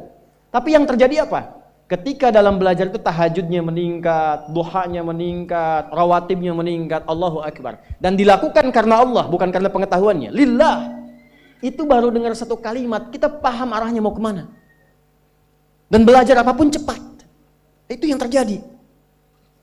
Imam Al-Bukhari dengan ingatan yang kuat tadi, jangan dikira itu hampa begitu saja, belajar dapat, tidak. Itu dari mulai ayah ibunya. Ya, bahkan nanti saat lahir, kedua tahun ayahnya meninggal dunia, ibunya single parent, tapi ibunya nggak berhenti mendekati Allah. Usia 4 tahun matanya buta. Buka Fathul Bari itu, jilid pertama. Itu buta Al-Bukhari itu matanya. Dan butanya permanen. Permanen, medis mengatakan nggak mungkin. Apa yang terjadi? Ibunya tidak putus mendekati Allah. Beliau punya mihrab, Bu. Mihrab, tempat khusus untuk bermohon. Walaupun sehamparan sejadah. Itu Allahu Akbar. Ini kisah nyata. Salatnya, doanya, sujudnya. Dan Allah ganti penglihatan yang tak tampak di fisik itu dengan tajamnya mata hatinya. Al-Bukhari punya keunggulan. Dari amaliyah ibundanya asalnya, mengalir kepada anaknya, itu kalau diperdengarkan apapun seketika langsung ingat dan sulit lupa. Al-Bukhari. Langsung ingat. Dan tidak cukup sampai di situ. Begitu berangkat kemudian ke Kutab, tempat belajar Quran pertama, usia masih kecil, belum balik, sekitar 4-5 tahun.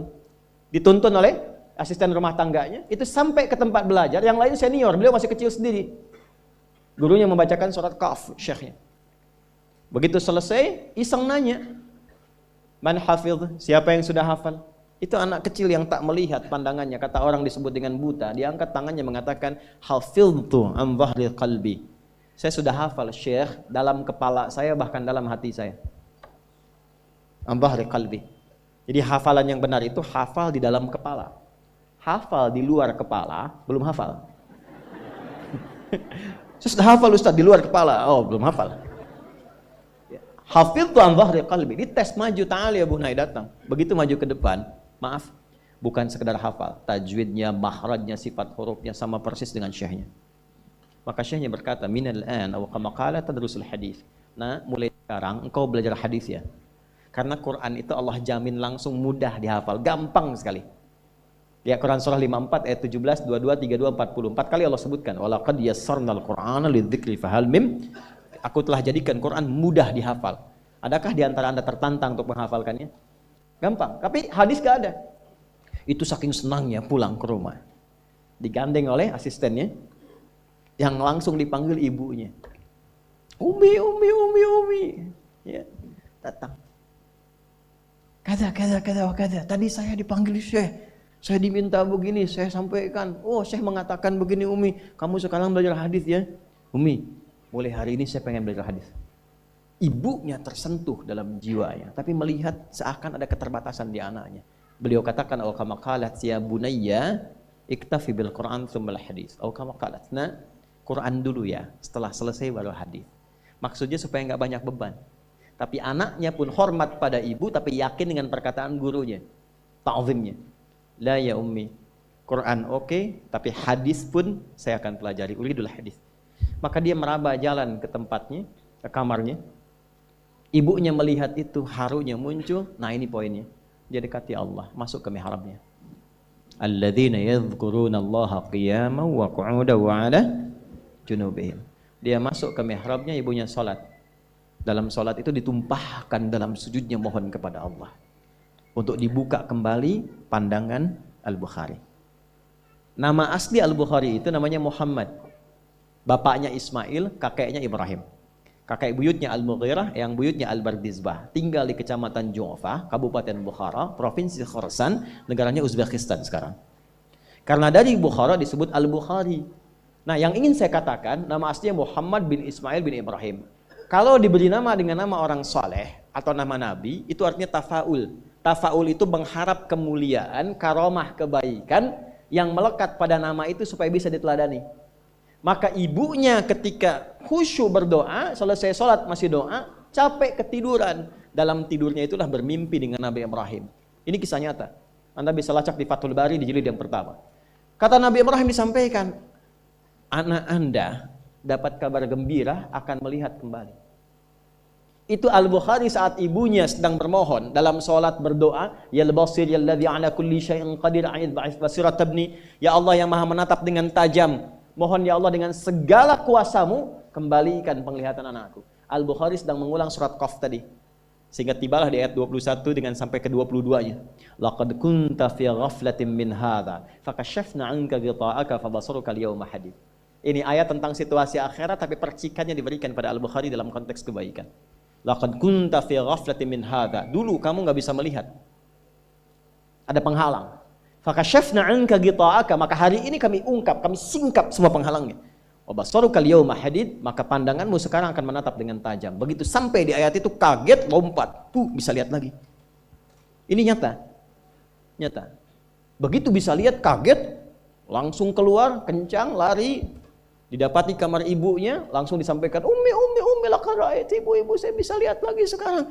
Ibunya kaget, bangun, belum percaya, mengatakan, rubbama ra'aita biqalbik, mungkin Ananda melihat dengan hatimu. La bal bi'aini. Enggak, ini mata saya bisa lihat. Ibu wajah begini, ibu pakai ini, sekian benda kita begini. Haru berpelukan keduanya, disitulah meniti untuk belajar hadis, sampai menuliskan Sahih Al-Bukhari dalam kurun waktu 16 tahun. Dimulai di Mekah, di Masjidil Haram, diakhiri di Masjid Nabawi sebagai hujjah bertemu Rasulullah. Al-Bukhari itu udah punya visi pengen ketemu Nabi bawa sesuatu. Sehingga punya kebanggaan, dia Rasulullah. Dari kecil saya berusaha belajar hadis Anda. Saya kumpulkan itu untuk bawa bekal berjumpa dengan Anda. Antum apa yang dibawa? Ya ahli dunia. Terus kerja, terus. Ayo, terus kerja. Kumpulkan tuh harta tuh. Banyakin pakaian tuh. Mewahin tuh rumah, terus. Ya nggak apa-apa. Tapi apa yang mau dibawa saat pulang? Ketemu Nabi itu modalnya apa? Orang tuh udah bawa amalan, ada yang bawa sholawat. Ya. Ada yang bawa sunnah, walaupun cuma sunnah makan. Tapi dia siapkan untuk kebanggaan ketemu Rasulullah. Kita apa yang mau kita siapkan? Nah, minimal rubah visi hidup itu. Kenal Allah dulu. Kenali Allah. Maka mulai dengan pendekatan zikir. Salat tuh optimal. Jangan langsung tinggikan tahajud, duha, tidak. Yang 5 waktu perbaiki dulu. Minimal nggak telat dulu. Saya heran kadang-kadang kok bisa orang meninggalkan Jumat untuk sekedar dapat dunia. Yang itu udah diatur. Bahkan nggak Jumatan cuma untuk jaga toko. Yang kalaupun tuh nggak dilakukan, tetap dia Jumat dapat juga. Nah itu ilmu tadi. Ilmu. Saya coba itu Pak. Coba lihat. Itu kan mahal. Imam Syafi'i dulu ibunya begitu, bangun ketakwaan. Imam Ahmad tuh begitu. Imam Ahmad tuh hafal 1 juta hadis. Itu kehilangan ayah. Ibunya single parent Pak, jangan dikira. Manasin air malam supaya anaknya tahajud. Udah dipanasin, diangetin terus, diwudukan. Imam Ahmad kecil. Digendong, disimpan di halaqah masyayikh. Setelah selesai digendong lagi balik. Sekarang dituai hasilnya. Saya kehilangan ayah lulus SD lah. Dan kalimat terakhirnya itu minta maaf sambil meluk. Karena nggak bisa ngantar ke pesantren. Maafkan apa nggak bisa ngantar. Rumah sakit di Serang waktu itu RSUD. Saya masih kecil. Baru masuk 13 tahun, mau berangkat. Ya belum paham tapi kita ta'zim, takrim pada beliau, pamit. Beliau menangis, saya tahan untuk menunjukkan sikap tegar. Belum paham ketika dokter mengatakan kepada ibu kami ya paling 2 pekan. Saya nggak paham. 2 pekan selesai, saya dipanggil di pesantren itu. Saya masih ingat nama, suara, suasananya. Pokoknya ke depan, bertemu kakak nomor 1. Saya tanya bagaimana ayah? Beliau diam. Oh saya husnudzon. Sampai di Bandung paman kami masih ada beliau. Ya, semoga Allah sayangi dan rahmati. Menyampaikan kalimat yang masih terukir di hati saya sampai sekarang. Mungkin adik nanti adik, kakak saya adik. Mungkin nggak bisa lihat karena sudah dikuburkan. Oh saya baru paham ya saya meninggal. Sudah kami naik bis pulang. Sampai di Pandeglang itu sudah ba'da maghrib menjelang isya. Saya nyampe rumah, saya lihat ibu saya. Dan itu sepanjang jalan saya tahan. Untuk tidak mengalirkan air mata. Saya tahan aja. Ya. Jadi tahan sampai ketemu ibu saya nggak nangis. Saya peluk ibu saya. Saya temani tidur. Tidur di ruang tengah saya masih ingat. Kemudian mimpi melihat ayah pakai kemeja biru, terus senyum dada, oh sudah selesai. Tapi setelah itu besoknya kita temukan mushaf tuh, saya mau bicara Quran. Saya mengharap satu hal yang nggak mungkin saya bisa lakukan lagi dalam dunia yang hidup. Artinya saat kita punya sesuatu untuk memberi atau mungkin cuma mijitin atau apa, sosoknya sudah nggak ada. Maka saya hanya bisa menggantungkan harapan kebaikan kepada yang maha menguasai segala hal. Maka diikhtiarkan lewat Quran. Masuk, saya lihat semua ruangan itu. Ruangan, kisahnya, candanya, harunya, macam-macamnya. Saya temukan mushaf saja. Saya bawa mushaf warna biru. Hasbi as-siddiqi waktu itu, luar covernya. Menghadap ke kiblat, cuma minta ya Allah. Mohon jadikan setiap huruf yang saya baca dari Quran ini atau saya hafalkan menjadi cahaya untuk ayah saya di alam kuburnya, menjadi pahala yang mengalir untuk kedua orang tua saya. Itu saya baca, baru saya menangis. Yang sebelumnya saya tahan, saya tumpahkan. Itu lillah tuh untuk Quran. Bagaimana caranya saya pengen mencintai Quran, dekat dengan Quran, lillah untuk itu. Itu yang saya baca, selesai baca Quran itu nggak keluar, nggak hilang. Dari situ kemudian Quran itu sampai posisinya, sampai ini. Saya nggak pernah menghafal Quran, pengen tahu, oh ini posisinya di sini hanya untuk menunjukkan hafal ini. Tidak, nggak ada tuh. Datang, sudah hadir, sudah ada. Lalu saya tirakati thariqah maksudnya, lewat syar'i itu untuk mendekati Allah terus, lewat sholat. Pulang ke pesantren tingkatkan sholat. Nggak tinggal pokoknya yang rawatib, nggak tinggal, tahajud bangun malam. Jam 4 tuh biasanya kayu itu sudah dibunyikan, pembina masuk, teng setengah jam sebelum subuh sudah pada bangun semua. Saya jam 2 bangun, mandi semua, siap-siap sholat. Nggak tahu apa yang terjadi. Terjadi perubahan sejak saat itu. Dari mulai suasana, keadaan, ketenangan, kedamaian, kenyamanan, dan semua aspek yang nggak pernah saya alami dan nggak saya duga sebelumnya. Bapak Ibu, kalau saya sholat nih, yang lain hari Selasa khususnya, Selasa itu waktu daging, paling enak makanan di pesantren. Hari Selasa. Yang lain biasanya telurnya kalau dadar dibagi 4, tipis-tipis, kasih kecap, kasih kerupuk. Bagi.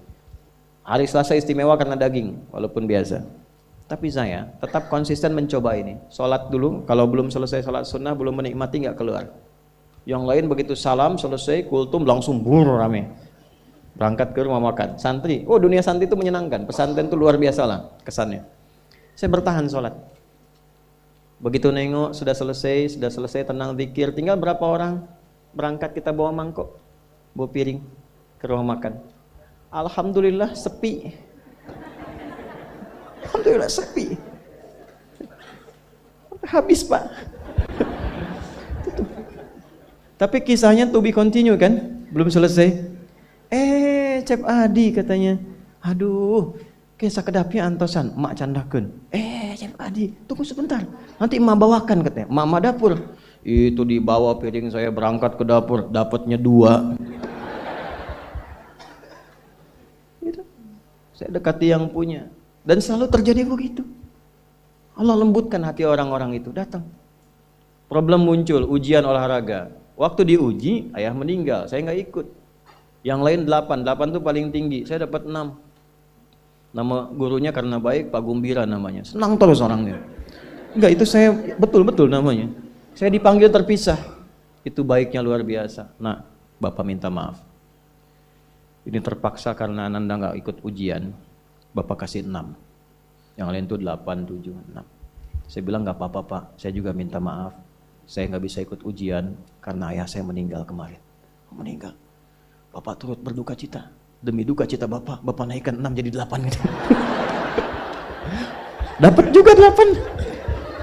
Alhamdulillah. Nggak perlu lari 8 Pak. Gitu. Ini berkah. Ini kita dekati yang punya. Sampai sekarang begitu. Pokoknya saya nggak peduli Pak. Saya berangkat dakwah apa dan sebagainya. Itu dakwah. Tadinya nyewa ruko, kantor sudah jadi macam-macam. Kita wakafin. Ya, ada kendaraan wakaf. Ini kamera itu wakaf tuh. Nanti saya meninggal ada yang teruskan. Ya, wakaf, pesantren wakaf semua. Dari mulai tanahnya sampai gedung bangunan. Itu kami wakafkan semua. Karena apa? Tujuan saya berdakwah bukan mengumpulkan itu. Nanti gantian, ini cuma dipakai aja. Ini sementara yang saya pakai itu cuma kitab, baju beberapa. Selesai gantian, kasih lagi. Hidupnya enak, hasilnya apa? Sampai sekarang itu nggak pernah beli.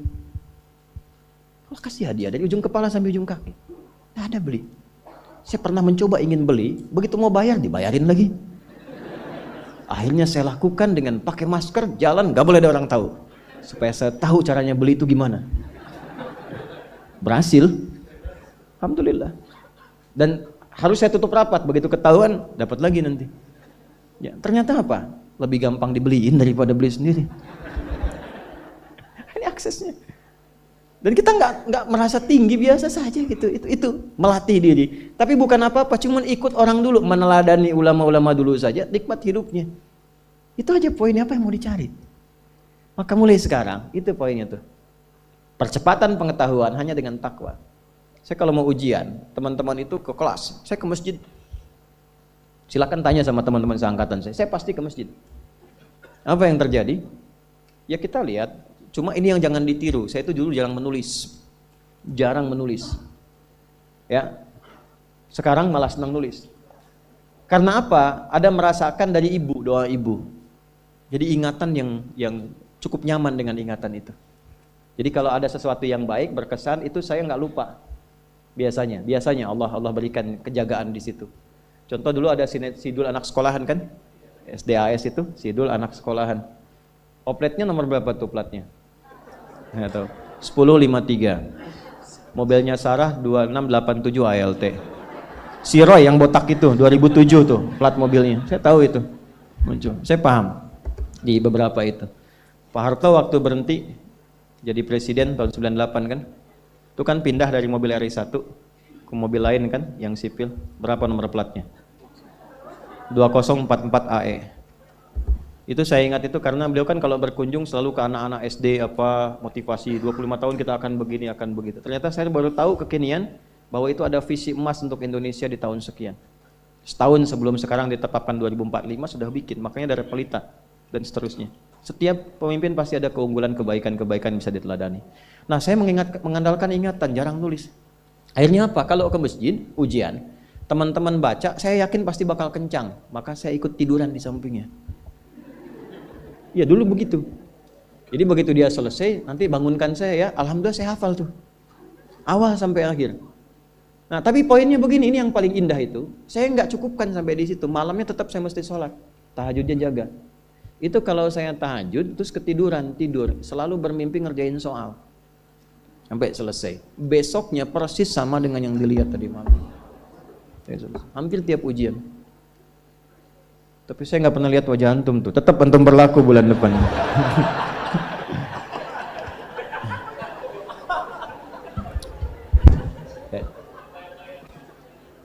Udah ya? Nah ini, ya jadi sekarang saya cuma pesan 2 nggak banyak-banyak. Sholat sama Quran. Para orang tua sehari sehalaman aja nggak apa-apa, nggak usah banyak-banyak 1 halaman atau berapa ayat. Yang penting ngaji. Yang penting ngaji. Nanti lihat berkahnya. Dan jangan cukupkan pada yang 5 ya. Ya ini bukan hukumnya wajib, bukan. Yang wajib tetap 5 waktu. Kalau bisa naikkan, walaupun mungkin 2 rakaat malamnya, witir 1 rakaat, atau duha ambil salah satu, rawatib misalnya. Itu konsisten kan? Istiqomah di situ. Nanti lihat apa yang terjadi. Demi Allah saya katakan, kalau mau coba tuh gini ya. Hari ini Anda baca 1 halaman Quran. Salat tambah. Besok naikkan 2 halaman. Nanti lihat keberkahan hari ini dengan besok pasti terjadi perbedaan. Setiap Anda baca lebih banyak akan terjadi perubahan kehidupan di hari itu. Gak percaya silahkan. Karena yang jamin langsung pencipta kita. Begitu kita dekati Quran, kehidupan akan berbeda. Begitu konsisten sholat, akses dibuka. Nah, kalau ini sudah dilakukan dengan baik, muncullah jalan yang kedua. Jalan inilah yang diberikan tandanya lewat surat An-Naba. Ini baru kita nyambung ke An-Naba setelah 2 jam. Apa itu? Yang pertama itu jalan zikir, alladzina yadhkuru tadzakur. Yang kedua jalan tafakkur, wa yatafakkaruna fi khalqis samawati wal ard. Rabbana ma khalaqta hadza batila subhanaka faqina adzabannar. Yang pertama tadzakur dengan zikir, bentuknya amaran ritual. Yang kedua tafakkur, menjadikan semua objek kegiatan lillah. Wa yatafakkaruna fi khalqis samawati wal ard. Kalau zikirnya sudah mantap, maka dampaknya ada ke fikir. Karena fikirannya akan dibimbing oleh jiwanya. Maka dia merencanakan semua kegiatannya bukan hanya untuk difikirkan, tapi juga dizikirkan, diniatkan untuk mendapat ridha Allah, untuk melancarkan visi hidup dia sampai pulang. Makanya kalau Anda baca sampai ayat 200, di situ lengkap sekali. Jangan cuma dunia, nanti ke akhirat bagaimana, dihisab bagaimana, ini ada ancaman neraka kalau nggak siap bekal. Teruskan coba ayatnya. Ya, wa yatafakkaruna fi khalqis samawati wal ardi rabbana ma khalaqta hadza batila subhanaka faqina rabbana innaka man tudkhilin nar faqad akhzaita wa ma lidh dhalimin min. Ini yang nggak punya visi hidup, yang hidupnya bukan tadzakur, bukan tafakkur. Silahkan kata Allah, tapi innaka mayyit, kamu akan meninggal. Silahkan kumpulin harta, naikin jabatan, nyogok, suap, silahkan aja, pilihan. Tapi Anda terancam pulang dalam keadaan hina. Innaka man tudkhilin nar faqad akhzaita. Makanya kita bertekad, ya Allah bimbing hamba supaya pulang enggak hina. Gak mau hamba dihinakan di hari kiamat. Sekarang kita salah, yang lihat 1-2 orang atau bisa disembunyikan. Di hari kiamat diungkap, semuka langit dan bumi tahu siapa Anda. Saya ini masih banyak aibnya, cuma Allah tutup. Tutup, tapi di akhirat tuh semua kalau nggak kita tutupi sekarang dengan Allah, dibuka. Maka selesaikan semuanya. Setelah itu apa? Rabbana innana sami'na munadiyan yunadil imani an aminu